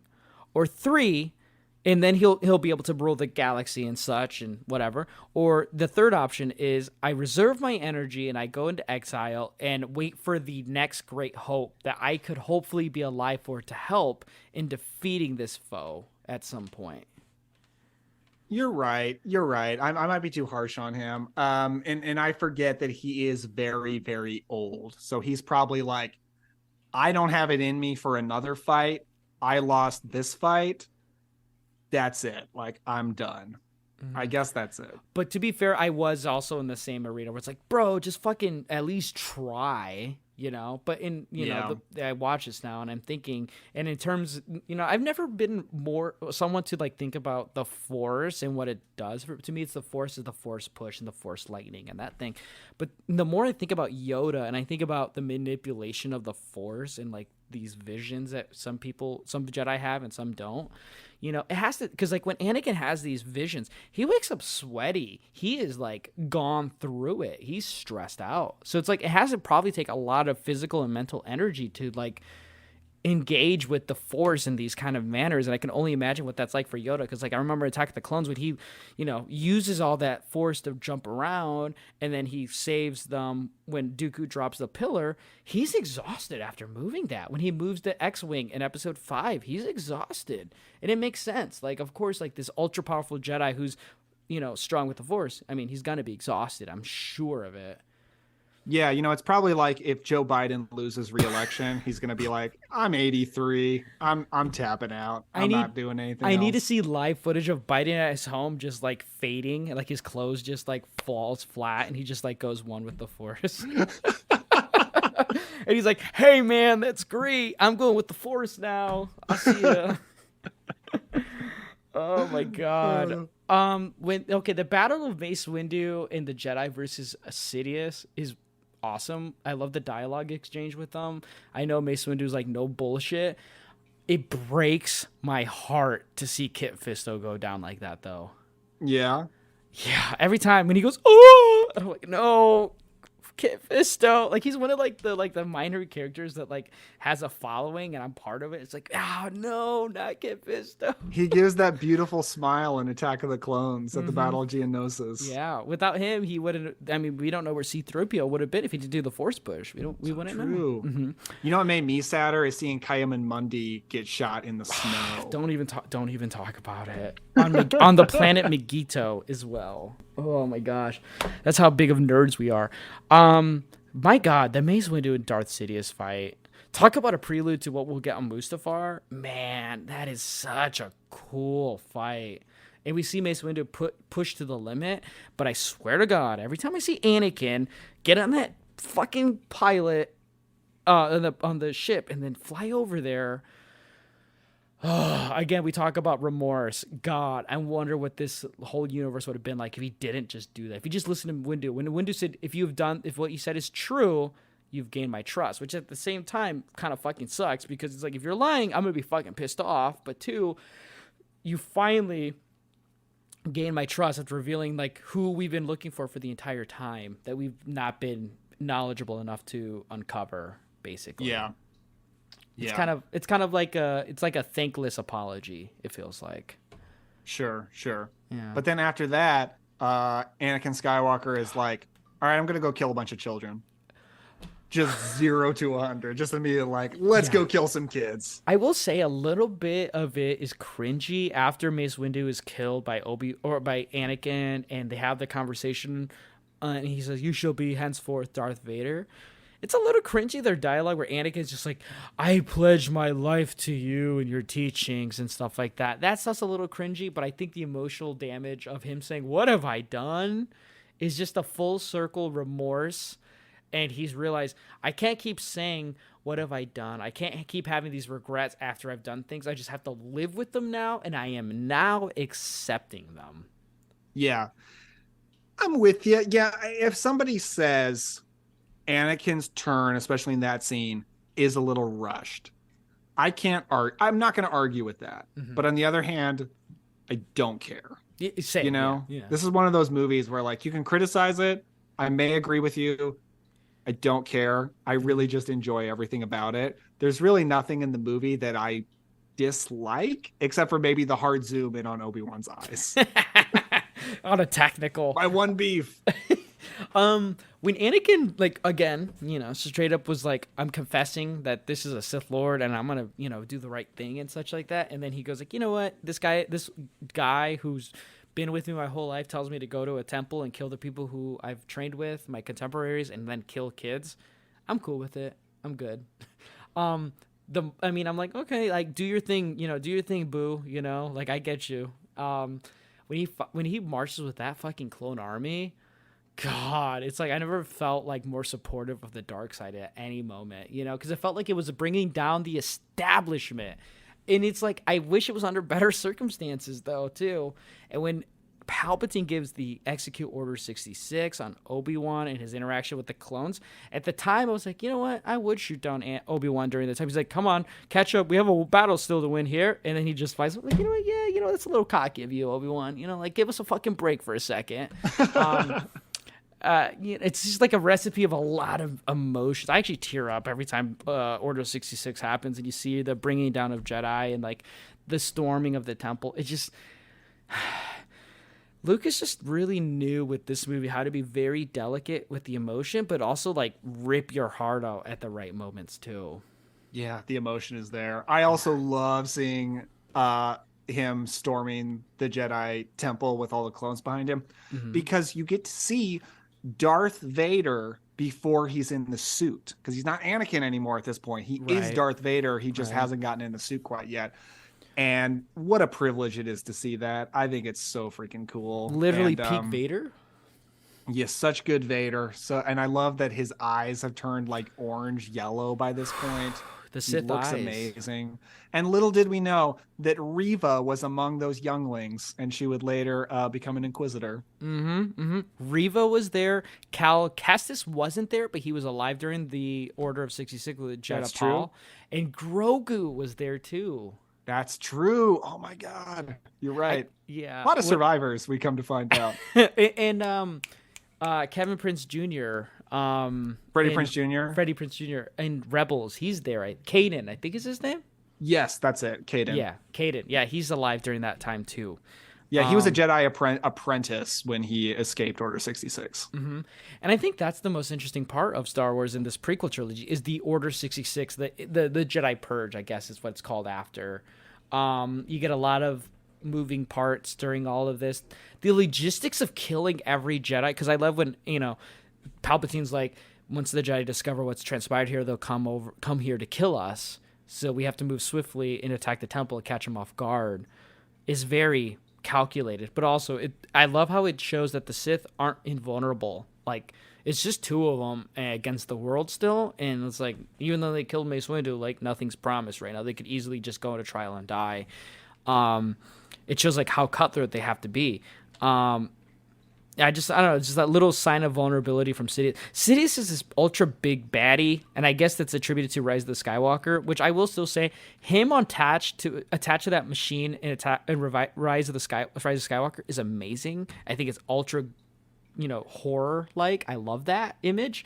But I love seeing the vulnerability, and like we think about the power of Darth Sidious when he was younger, and he's really just not. He's like still having to maneuver and manipulation and being, kind of giving low blows to like survive. I kind of like that. Yeah, I do too. I like seeing him launch into action with the lightsaber. Yeah. But also, Ian McDermott does not look cool with a lightsaber. Like he looks like this short little old man, like, I'm gonna wave this thing around. And it's kind of funny, but I also definitely enjoy it. It's fun. It's like camp, Ian McDermott is like great camp in this movie. He's having fun. He Definitely. really is. It's like, it's like having the blue balls for two movies and you finally get to be unhinged for the one, I mean, how often have you like struggled to open a jar of pickles and then you do, and then you're like, the attempt on my life has left me scarred and deformed. Oh my God. That scene is incredibly dark for a lot of reasons, but I still really like that scene. Yeah. I like how he explains his deformity in front of everyone too. And like what they're going to do against the Jedi. And everyone's like, you know what? I just heard this thing. And yeah, the Jedi, let's kill them. Like, well, let's just agree for, genocide. This guy, he's just like, you know what? Let's have a new galactic empire and I'll be the emperor. And everyone's like, cool. All right, let's do this thing. Yeah, like they're totally okay with it. Which brings me to... And then until the end of time, if your political party uses a political election, you just post the Padme, this is how democracy dies with thunderous applause. People do that every time if their party loses. Yeah. Yes.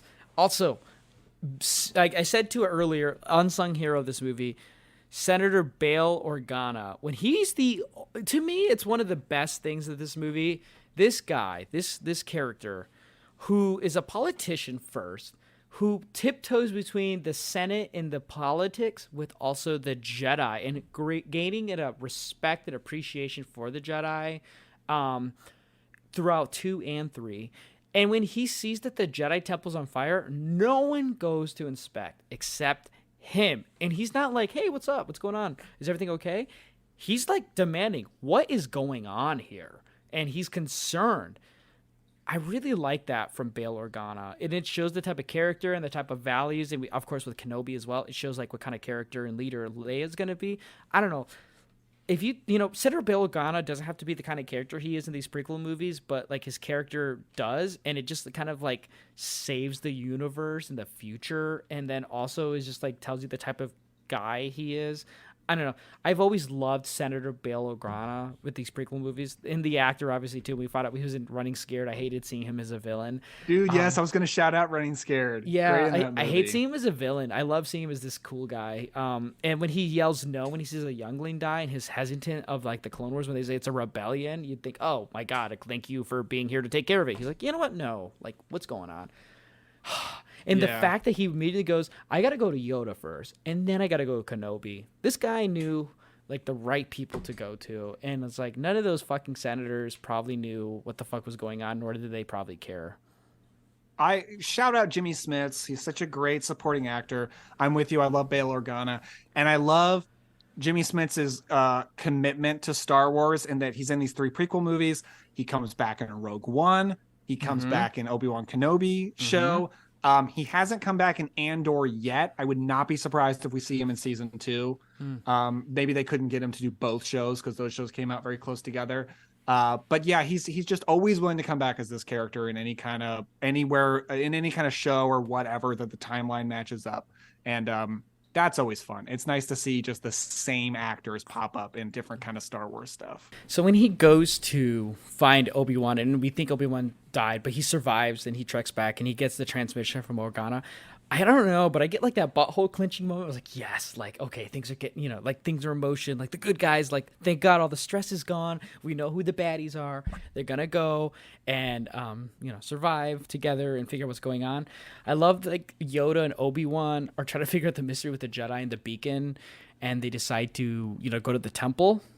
The temple stuff is great. Not only because the action scene of Yoda and Obi-Wan fighting the clones is awesome, but I cannot ever help but think about Lego Star Wars when you play that level and you see the clone troopers and they're wearing the Jedi hoods and they turn around and start shooting you.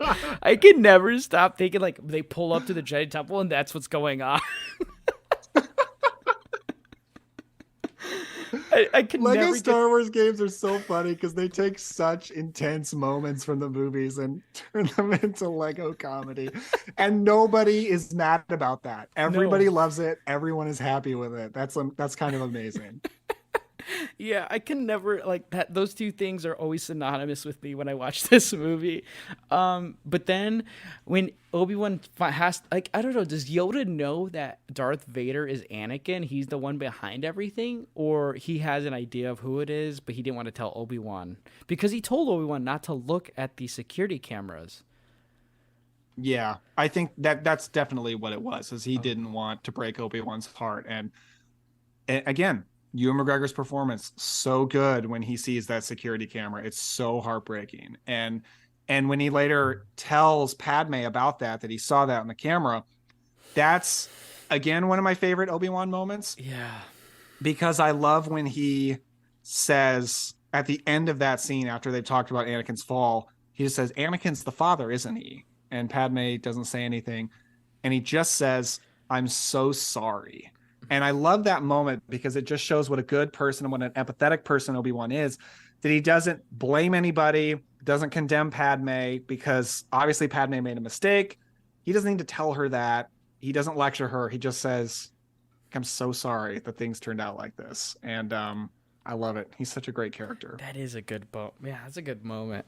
To me, that also tells the audience that maybe if they went to Obi-Wan, like Padme had always kind of mentioned to Anakin, and he always was like jealous of the fact that she bring it up, that Obi-Wan probably would have been willing to help them in some sort of way. Oh, I absolutely think so. Yeah, it's like, always being afraid to ask for help from someone until it's too late, and then they say, "Why didn't you ever ask me to help you? I totally would have," and you learn, oh, well, things would have been easier then. And yeah, that's kind of a heartbreaking moment there too, because like this is someone she's known longer than Anakin. Yeah, and I think one of the problems with Anakin and Obi-Wan's relationship is Obi-Wan just considers Anakin a friend and would do anything for him, but I think Anakin still kind of looks at Obi-Wan as a bit of a competitor, and he wants to be friends with Obi-Wan. He does love Obi-Wan, but he always wants to be better than Obi-Wan. So I don't think he would be as willing to go to Obi-Wan for help because he wouldn't want to admit that he needs help to Obi-Wan specifically. Yeah, like kind of the pride of it, like wanting to show you I can make it without you. Like exactly, yeah. I get that. Yeah, because that's, I mean, people at that, guys at that age too, they want to act like they have everything, like everything's good, they have it under control. And yeah, exactly. Maybe it's Lucas trying to say that the toxic masculinity trait that men have to pretend like everything's control. They don't need help from people. And it's like, it's totally okay. There's no sign of weakness in that. I think that's in there. Yeah, I think so. Everything that moves on to Mustafar, is badass. I think Mustafar is one of the coolest planets in Star Wars, and it's fitting for this fight, and it's fitting for Vader because you go to Kenobi, you go to I'm trying to think what else is there with Mustafar. I think it's just in Kenobi. I love how Palpatine says Mustafar. Mustafar. Yes. Oh, in Rogue One as well. Those are the things you see Vader in, and they're very close to after Episode 3. And it's like he seems like he's isolated or, exiled to Mustafar for a while, which is kind of sad and gross because like that's where his tragedy happened. But we don't know that obviously when we're watching this movie for the first time. And when he goes to kill the Separatist leaders, it's weird. Like the music is very like, epic and stuff. And it's like, I think it's because we see Vader just unhinged at that moment. He's just mauling people. And it's like literally Anakin is gone now. Like there's no turning back at this point. And Obi-Wan, we know where Padme is going to go see him after he's doing these horrific events. And Obi-Wan's just kind of waiting for it. I don't know. Like there's something about that scene where Anakin does like the whole, reverts the blaster shot at him, and he does that little turnaround. You see his eye is red as can be, and it's like the more he kills, the more he transcends. Oh my dude, David Gordon Green has never been clever in his life. I'm convinced. Oh my god. And he has a new show coming out too on Netflix. Apparently he got greenlit for a show. So, is it horror or is it comedy? It's horror, of course. Really? What is it? I don't know. I just saw it on Facebook today. Like I think I heard his Exorcist movie's coming out next year. Not sure. It's not a movie. It's a show he's doing now. He's writing for a show. Okay. I have to look it up and then add it in here after. Okay. But yeah, Mustafar I think is really badass. And it's kind of crazy how Anakin, after he kills the Separatists, these, the Viceroy Gunry quote, the city has promised us peace and all these other things. And I'm sure there's some satisfaction for Anakin or Vader at this point to kill the Separatists, because it's like, you've been a pain in my ass since I was a kid. But second, he's kind of just like brooding there the whole time. There's no plan. There's no communication. So he's just kind of like brooding and thinking about what he's been doing and accepting it. To me, that's like, instead of him asking, what have I done? Is this the right idea? He's just kind of like contemplating, like, I've done this. This is fine now. This is my way of life. Okay. I'm upset and I'm angry, but like, whatever. I've done this. Yeah. His descent into darkness is quick, but it is very, very dramatic, and the movie really sells it, and it really sells the emotion of how terrible this is and how important it is. So, and that's really where it counts, I think. What are your thoughts on Padme when she comes and pulls up on Anakin, and he kind of drops the red eye look for a second, and he braces her and everything like that? I used to think that scene was really corny, but I was also like 11 or 12, and then I watched it again in my teens and whatever, So like I didn't know what a woman was at that point and having an emotional attachment to her. But like now watching it, God, it is heartbreaking. Like, and I don't mean to be like overly like, trying to be like, oh, it's like overemphasizing and over exaggerating, but it really is a heartbreaking conversation and confrontation, really, between a husband and a wife about things that have been going on. It is. And let's never forget that this is one of the top meme movies ever made. And also the meme of "you're going down a path I can't follow" is iconic on the internet. It's probably used more than almost any GIF of all time. But the most interesting part of that scene, I think, is that it reveals that Anakin is not actually loyal to the Emperor.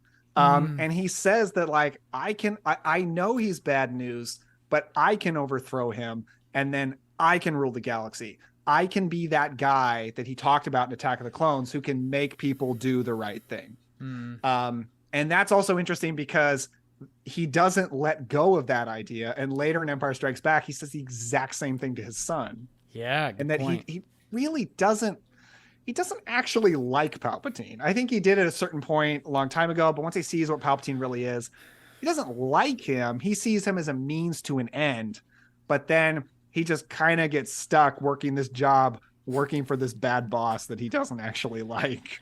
Yeah. And it feels like he's only, he says he's a slow learner at the beginning of this movie, but I think he's really a quick learner in terms of, because Anakin's always been a quick learner. He piloted himself. He's a good, he fixes things very well. He's very quick to learn things. It's funny that he says I am a slow learner. Where he realizes that he's more powerful than Palpatine. And this whole prequel trilogy is showing that Palpatine fears Anakin more than anything else. And the only way to defeat an enemy is to make him an ally. And he manipulates Anakin and having, instead of killing me and defeating me, join me and I can give you this power, this thing that's going to help you. And once Anakin realizes, well, I only needed to learn this power. And after I gain it, I know that the Sith are a means of two people. I can just kill him and I can stop the Sith cycle, because I'm the Sith Lord. And, he's like, and I also have this great power. And that's what makes it interesting between the kind of symbiotic relationship that Sidious and Vader have, where it's like, it seems like Palpatine's always been like, oh my God, Anakin is the perfect apprentice. He's so powerful. He's loyal and all these other things. But for a very long time, he feared him. And I think Darth Vader always knew that he could defeat Palpatine, but he just emotionally was battered down to be able to do that. Yeah, it's that classic lie that we often tell ourselves of, if I go down this bad path that other people have gone down and ruined themselves over, I won't become like them because I can control it and I can handle it. But usually we can't. And usually we should learn from other people's mistakes. But Anakin's ego is both pretty big in the first place, but also really fed by Palpatine. And that is part of his downfall for sure. Good point. When he chokes Padme and I wonder if it would have escalated like that if Obi-Wan wasn't there standing in front of him, because he constantly, whenever she talks about Obi-Wan, he goes like, because of Obi-Wan. It feels like it comes from a place of almost jealousy more than betrayal, if that makes sense. Like, oh, you're talking to Obi-Wan? Like, oh, like, you think he's going to help with this thing that he has no idea about? And you're not even talking to me about it until after the fact? What's going on with that? And it goes back to we can't even be trustful with each other in our thoughts and what we're thinking about right now and our political ideals. It sounds like Obi-Wan's so great. I know Obi-Wan's great. Of course you'd think he's great. It kind of feels like that in some ways when he says that. I agree. And it goes along with what we've been talking about, that he sees Obi-Wan as a rival, and Obi-Wan doesn't see himself like that. He just sees him as a friend. And it's sad that Anakin thinks that. And after all that time, he just can't get over that. And when he sees Obi-Wan and then he chokes Padme, I feel like he's physically but thinking about doing that to Obi-Wan, but it's because he can do it to Padme, which is sad. Is the reason he does it. I don't think he wants to choke Padme. I think in that moment, in that fit of rage, he's like, I'm so mad at Obi-Wan and everyone else that I'm going to take it out on this weaker person. Yeah, and I do think that often the reason that men physically lash out at their spouses or children or both is out of insecurity. It's usually like deadbeat losers that do that. And it's because like they're so insecure about themselves and they hate themselves. And I think in this moment, Anakin hates himself. Yeah. There's a lot of self-loathing that, and he looks like he's crying, like he's close to tears. Yeah. So they see like any kind of acknowledging of all of their faults as this huge personal attack, and they can't control themselves and they lash out physically. And I think that's what's happening in this moment. Yeah. It's just like Obi-Wan just coming down and saying like, let her go and stuff like that. And he just immediately after he puts her down, you turned her against me. Again, that remorse. I can't accept the fact that I did this thing and it has to be someone else's fault, or I'm going to think about this. You are the reason. I can't accept this. I'm naive, I don't, you did this thing. I hate who I am now, and I'm going to put it on you for doing it. Even though not that long ago, the last time I saw you I'm thanking you for all these things, God, the music. I mean, it's very much reminiscent of... go ahead. I think there was a lag or something. It just caught up. Okay. So my religious parents' main beef with this movie is in this scene, and it's where Anakin says, if you're not with me, then you're my enemy. because that's apparently a Jesus quote from the Bible. Oh, So my parents saw that as some kind of personal attack on all of Christianity. isn't he Space Jesus? They'll still Technically? talk about it if this movie is brought up. Oh my god, It's ridiculous. I think it's just a badass line that a cool motherfucker says before he, fights somebody. Yeah. God, that just whole dialogue exchange between the two. Someone who's evil but not aware of their naivety versus someone from a place of good who's criticizing them. That exchange there is it's just very biting and scathing words that they're using towards each other. All that's the truth, though. And I think that's what stings the most, is everything they're saying to each other is truthful. Like, Anakin is like this, semi-emperor. He's brought peace to the galaxy. He's, these things he's saying are truth. I mean, from a point of view, like you said, and then Obi-Wan's telling him, like, this is what you've had to do about it. It feels very much like very reminiscent of Duel of the Fates, because Dave Filoni famously said, I don't know what podcast or video, where he said the Duel of the Fates is between Qui-Gon the Jedi versus Darth Maul and the Sith, and the Duel of the Fate is for Anakin, and Qui-Gon dies and the Sith will take Anakin because of that, which is a perfect, I Dave Filoni, I mean, kudos to him for thinking that one out. It feels somewhat similar to this, where they're fighting, and they're not fighting like to destroy one another, but they're fighting for obvious, who's gonna succeed. Honestly, it sounds like Obi-Wan's, no matter if Obi-Wan wins or loses, like, the Sith have the upper hand because of Yoda, but it feels like it's a personal pride at this point. They're finally fighting each other to prove, who's the master and who's the apprentice, right? Like a callback to episode 4. Yeah, I definitely think it's that way from Anakin's perspective. He does want to finally prove that he is the best, that he's better than Obi-Wan. And for Obi-Wan, I think there's a great scene before this when he's talking to Yoda, and he's like, says something like, I can't kill him. Yeah. Something like that. And this whole experience is just so heartbreaking for Obi-Wan, and he doesn't want any of this, but he sees, especially when he first gets there. I think when he's on the way, he's not sure what he's going to do, but I think when he gets there, he sees how far gone Anakin is, and then he's like, okay, this is just an extremely powerful force of evil, and I have to get rid of this. Because the first thing he sees when he gets there is Anakin choking his own wife. Yeah. So that's enough for you to be like, all right, I'm going to take this guy out. And I think he's just like, this is duty at this point. I got to take my emotions out of this and just do my duty. Mm-hmm. And it's something that Anakin could never do either. It was always emotions first. The whole choreographed fight, I hear people complain online that it was overly choreographed. Like, I know, like, behind the scenes, like, they're actually taking take after take, like, getting these movements right. There's not a lot of, like, stunt doubles in a lot of these scenes. It's Ewan McGregor and Hayden Christensen doing a lot of this, which is cool about the prequels, that they did a lot of their own stunts.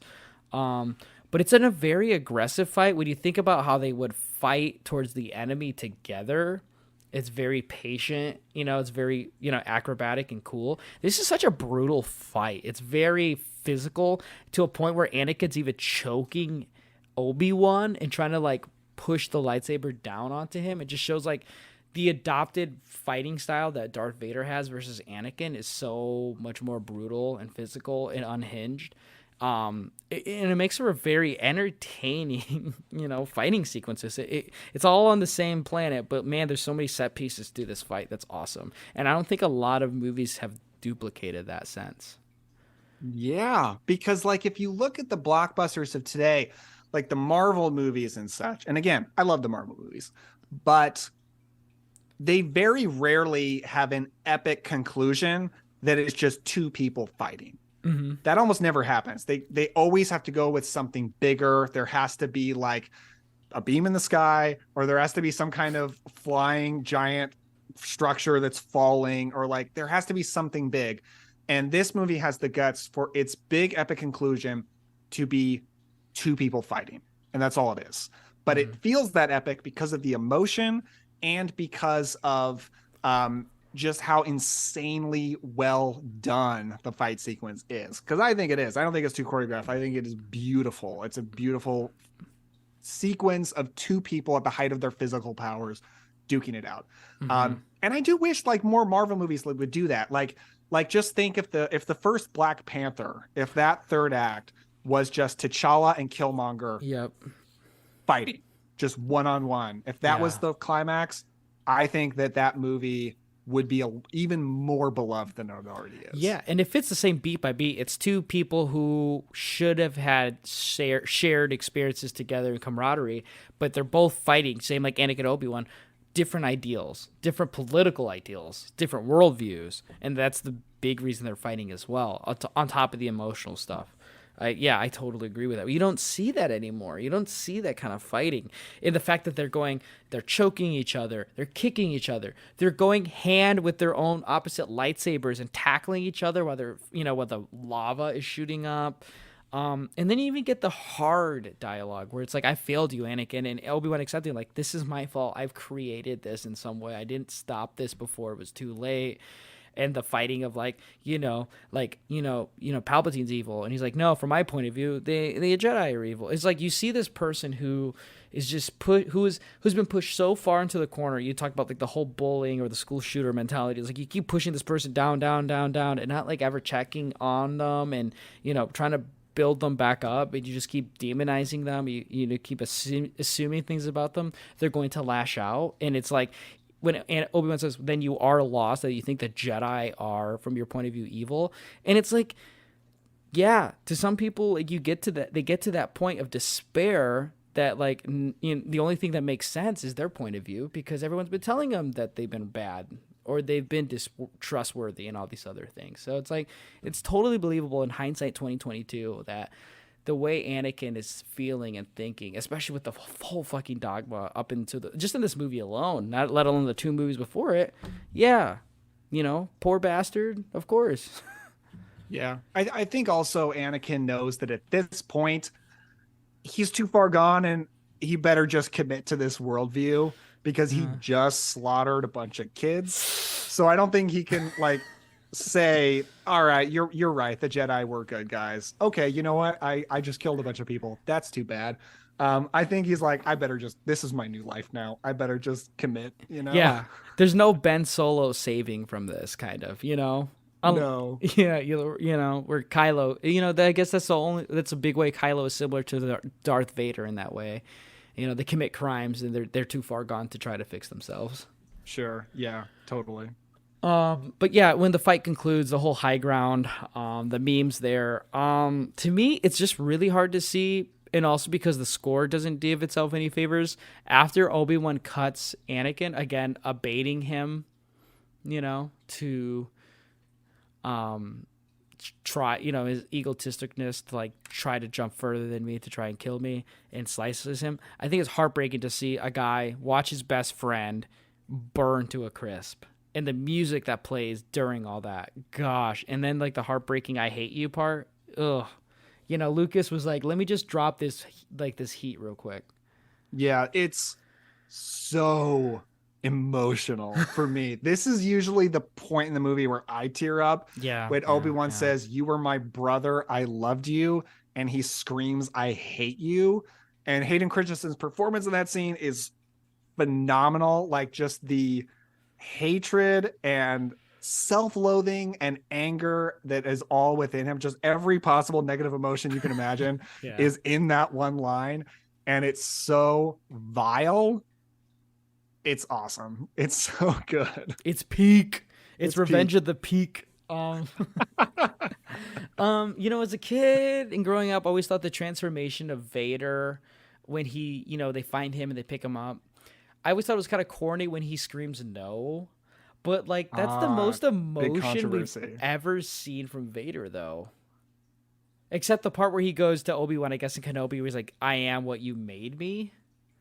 I don't know. I can't think of a lot of like strong emotions from Vader other than like violent outbursts and like, saying it's too late for me, son, and Return of the Jedi, Yeah, through the original trilogy, he's very calm and collected. Yeah. He also is in Rogue One for Yep. sure. Yeah, I don't know. And the no thing is another one that if you hate it, I wouldn't argue with you because it's camp. And I don't Yeah. know if this point in the movie is the best place for camp. Yeah. So maybe it's misplaced, but also it doesn't take anything away from my enjoyment. Yeah. But I understand, but I'm not sure what the good alternative is. Like, you can't sell any emotion with his face, obviously. So Right. facial expressions are off the table. Mm-hmm. So does he say a line about how sad he is? You can't have him cry, so that's kind of off the table too. You can't just have him just like hang his head because I don't think that's enough. So No. I think the limitations of the mask mean you don't have a lot of options for conveying emotions. So I understand why they went with the no. Yeah, and to me that leads to a bigger thing is when he's saying that, well, one, seeing his mask be put on is fucking amazing. It's a great shot. It's a cool moment. But when he's destroying things, when he says no and he's showing this power that he has, that he's fully in the dark side, you see Palpatine smile and grin while he's doing that, which kind of confirms that, Palpatine won. He got, what he wanted. After 3 movies, we see it. Is what it tells me. But in contrast to that, while he's turning into that, you see Padme give birth to Luke and Leia. And, growing up, I was always confused why Padme died. But now it's even sadder as an adult realizing why she died. It's because she literally lost the will to live. It's like, oh, my God. Like, you think like those Tumblr posts, like, I believed he lied, kind of things. It's like Padme's literally like, I literally cannot live, my guy. Like, I cannot. I'm the big sad right now. Maybe I lied when I said I didn't have any other problems with this movie. I don't love that I don't know, that they say like she's lost the will to live or she died of a broken heart or something. I mean, like, you would hope that your 2 babies are enough for you to want to live on, to take care of them. Obviously she has to die because she can't live out of this movie because of the original trilogy. But was there a better way to do it? Probably. I don't know what it would be though, without there being like an extra scene where Darth Sidious walks in and lightsabers her or something like that. I don't know what the better option would be. Or Tusken Raiders kidnapped her or something like that. Yeah, another Tusken kill. Goodness. Yeah, it is. It doesn't make much sense, but it is kind of one of those like, damn, okay. Like, it hurts like to hear like someone, die of a broken heart. Like, I mean, when you think about that really hurts, but also it's like, it's not logical, especially in this kind of universe, I feel like. It also like feels, it feels like Luke gets the short end of the stick when, Leia gets to go do Alderaan and be a princess, and then Luke has to be a bummy farmer with his grumpy ass uncle on Tatooine. It's true. It's funny, and they make that decision so quickly. Although, they did need to split them up, so that makes sense. But it is funny that that Bail Organa's not like, I can have 2 kids. He's just like, no, I just want a girl. My wife and I always talked about having a girl. But I think it was intentional. They need to split them up, so that makes sense. But you're absolutely right. It's very funny that Leia's going to grow up very rich and privileged, and Luke is going to grow up in the middle of nowhere. Yeah, I love the little drop of Qui-Gon where Yoda says, "Hey, you got some training," and then it inadvertently feeds right into Kenobi at that point. Which I love. Yeah. And then I love the ending with the sad, sad music of Vader next to Palpatine and a CGI'd Grand Moff Tarkin watching the construction of the Death Star. Not CGI, actually. Oh, just he's an not? actor, just a guy. Oh, okay. But I love how it's obviously Grand Moff Tarkin who's there. They're just observing it. I'm like, yes, like this is cool. Like, this is sad. It feels good when they're on that ship because you look at it and you're like, oh, now it looks like the original trilogy. And that's like a little jolt of excitement. Yes. Yeah. And it's sad because it's also sad because you see Padme's funeral and you see like, Big Boss and you see, Jar Jar and such. And it's like she's still pregnant. And I don't know, Charlie said after, giving birth, like the belly still doesn't go away. That is what Steph tells me. Yeah. Okay, but a part of me Not for was a little like, while. did they have to hide that she was pregnant so like the Sith didn't know that she had kids? Maybe like they died at childbirth. She barely looked pregnant in the rest of the movie. That's So a good the fact point that she gives too. birth to twins, like if you see a woman who's about to give birth to twins, there's no missing that. Like it's a huge stomach. Wait, did Lucas go? I've never seen pregnant twins before, so I guess this is probably what the belly looks like. I don't know. Like, I don't know if he's just like, we can't have our pretty actress get all fat. I can't do that. I don't know. I don't want to put any kind of misogyny on Lucas or anything, but it does seem a little suspect. Yeah, it's a good point. Unless she's wearing a lot of layers, maybe. I don't know. I mean, I really don't know. But yeah, and then the movie ends, just like that. And we close the prequel movies, and then we get into Kenobi and Rogue One, Star Wars Rebels, and such great like supplemental stuff of Star Wars. But yeah, like after watching this movie, I mean, man, this movie is draining in terms of like the emotions. There's just a lot of stuff that happened. But I'm happy to say, I mean, I totally get the post excitement of Revenge of the Sith. Again, Revenge of the Peak, it's just like, I get why people gravitate towards this movie so much.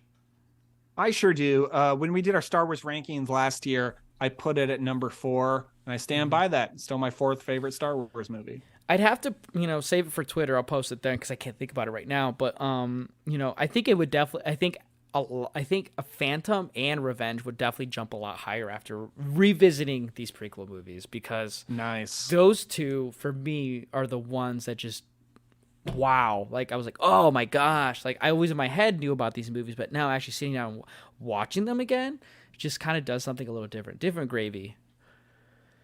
Different gravy. Different gravy. But yeah, man, is there any final thoughts or like, like highbrow, things you want to talk about with Revenge of the Sith? Let me do the Mark Warner thing where I just check my notes live on air and And then he goes, check if I missed anything. And then he goes like, I actually have another hour of stuff to talk about. Love you, Mark Warner. You're the best. What's his Star Wars ranking? That's what I want to know. I think maybe I remember there was a thing going on Twitter like a year ago where a bunch of us in our little Twitter group were posting our rankings, and I think he posted his, but I'm not sure. Mark, if you're listening, post your ranking and tag us on Twitter. I think it's a great movie. I think it's super fun. It accomplishes being really fun popcorn entertainment, and emotional and tragic. That is a difficult line to ride with one movie, and I think it pulls it off. Yeah, and it also, adds more mythos and opens the door for a lot of other things to fill in. Like, I don't know if that was the goal of it, but it really did open the door for like that period of 3 and 4 that we really never thought about before it. And the final shot is so perfect on the twin suns on Tatooine. It's just the perfect way to communicate that don't worry, folks. Hope is coming. Perfect. Yes. I like that. I do like that a lot. But yeah, man, this movie's great. I think, there's a few, like you said, a few things I'm kind of like, is it the age? Is it the acting? Is it the direction? I don't know. But in terms of story and quality, I think it's totally there. 2005, I don't think I think you said this before, and I think it always rings true with Star Wars, is that Star Wars just needs to age a little bit with people before it's accepted. I think, unfortunately, Star Wars is just one of those franchises and just titles where it's like, it's going to either get loved or hated, no in between. And I think once time goes on and it simmers, it becomes accepted when the new thing comes around for it. Yeah, because the thing that makes Star Wars different than pretty much every major franchise is its original material. So when a new movie comes out, it could go anywhere. Whereas Lord of the Rings, based on classic literature. Marvel, based on comic books. Harry Potter, based on books. Star Wars, there are books and comics, but that's not what the movies go off of. The movies are fully original. So they can go anywhere, do anything. There's no preparing for it by reading anything. And that makes it unique, and it makes it also, the Halloween franchise is like this as well. And the Halloween franchise has similar kind of problems where people freak out about any kind of story development. That's a good point. We need a Corey Cunningham in Star Wars. Is Kylo the Corey Cunningham? He might be. I just need a scene with him and Ray behind with her arms around him while they're like on a speeder or something, with like an 80s synth playing. I like it. I want to see that image if anyone's good at Photoshop. There you go. But yeah, man, I think with that, we have concluded StarWarVember. We have finished the prequel trilogy. Man, I want to thank you for embarking on this journey with me again. Giving an excuse to really nosedive and just like try and big brain Star Wars for people on the internet. It's just like so fun. It's very rewarding.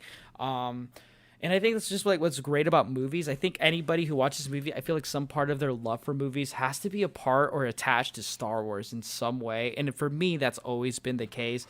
And to be able to get older and watch these movies and like not ever lose anything but gain more is what's very great about Star Wars. And with the prequel movies too, because I think this is the most personal ones because they're the ones I saw first and enjoyed the most growing up because they were the first things I saw from Star Wars. And yeah, I really appreciate you for it, man. And I think it was really great. I think people are really going to enjoy it.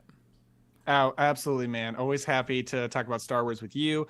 I feel like we had one of our deepest conversations about this movie, and I love it. I think that's great.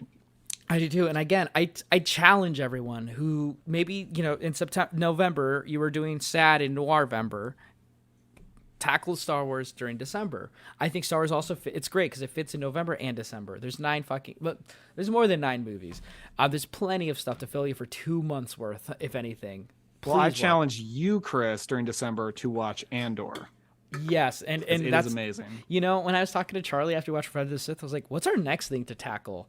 And she was like, "Why don't we watch the stuff on Disney Plus for Star Wars?" And I'm like, "Oh yeah, Andor." And she's like, "Why not the Clone Wars?" And I'm like, "Yes, let's watch that. Let's go through those things." And Tales of the Jedi. Even though I haven't finished Tales of the Jedi, the segment where Dooku looks at the wall with flowers and tells Yaddle, "This is the place where Qui-Gon we used to go all the time." Yeah. There's an edit on TikTok that I always watch, and it always brings me close to tears because it's such an emotional edit of like sad music and just hearing the voice of Dooku talk about Qui-Gon. It's like, God, this is why Star Wars is great. This is why it's awesome. No matter the medium, it's always cool. It's always emotional. So yeah, this is why I love Star Wars. But everyone, this is why you need to check this stuff out. It's a really good episode, Tales of the Jedi, when he's mourning Qui-Gon. I still mourn Qui-Gon. Amen. Me too, man. Yeah. I was gonna ask at the end, like, who are your top 5 characters of the prequels, but like, I can't really think of any if I were to give myself that right now, unless you do. Well, I mean, I know my top 2. Okay, I know my top 3. Okay. Wait. Okay, hang on. Let me think. Okay, so I'm gonna descend. So number 1, I'm gonna go Anakin. Okay. Number 2. This is tough. I'm gonna go Obi-Wan, number 2. Okay. Number 3 is Qui-Gon. Number 4 is Palpatine. Number 5 is Padme. Shout that out. I'm gonna go 1 Jango, purely on looks. I know. 2, I'm gonna say Obi-Wan. 3, Anakin. 4, Padme, and then 5, I'm gonna go with Qui-Gon. Nice. Yeah. Django at number 1. That's a take right there. It's because that damn bounty hunter video game that came out in the early 2000s. Oh, yeah. I thought it was the coolest thing. And Django, I don't know. I never thought that Boba was cool, but then when I saw him in Attack of the Clones with his 2 blasters and the jetpack and the cool blue and the fact that he was the face of the clones as well, I was like, that he is a simple man just trying to make his way through the galaxy. There you go. He goes toe-to-toe with Obi-Wan. He does. We never seen anything like that. I mean, Boba Fett was basically a chum against, Luke in episode 6. Yeah, I mean, Obi-Wan beats Darth Vader twice. So there you go. Not a tough one to go, not an easy one to go against. There you go. Insert Tamura Morrison like on the speeder on Book of Boba Fett there. Oh yeah, I love that gif. Yeah, I love that. But yeah, all right, Daniel. To wrap this up, man, like, where can people find you? What can we expect from you coming into the next new year, or even in December, for Cobwebs? I first want to point people to the YouTube channel because that's what I'm most excited about right now, and it's just my name, Daniel Epler. So you just search that, you'll find the channel. Let's see. The podcast is Cobwebs, the Cobwebs podcast on all podcast apps. And you can find me on Twitter at Epler Daniel. There you go. And I highly recommend checking out the YouTube channel. It's really great stuff. Really good recommendations. That's what's great about his channel. He brings up a lot of stuff you remember that you were saying you're going to watch, and then he reminds you that it exists so you can watch it. Highly recommend that. Thanks, Daniel, for coming on here as well. Again, my name is Chris, and if you want to check out our stuff, please check out the other episodes we had. We had a great October lineup before StarWarVember. I highly recommend people check that out. The YouTube channel at Hertastic Reviews, where we're talking about the top 5 Sigma films. And then other than that, I mean, we're going to probably stay a little dormant in December. Then, look out for us in the next year as well.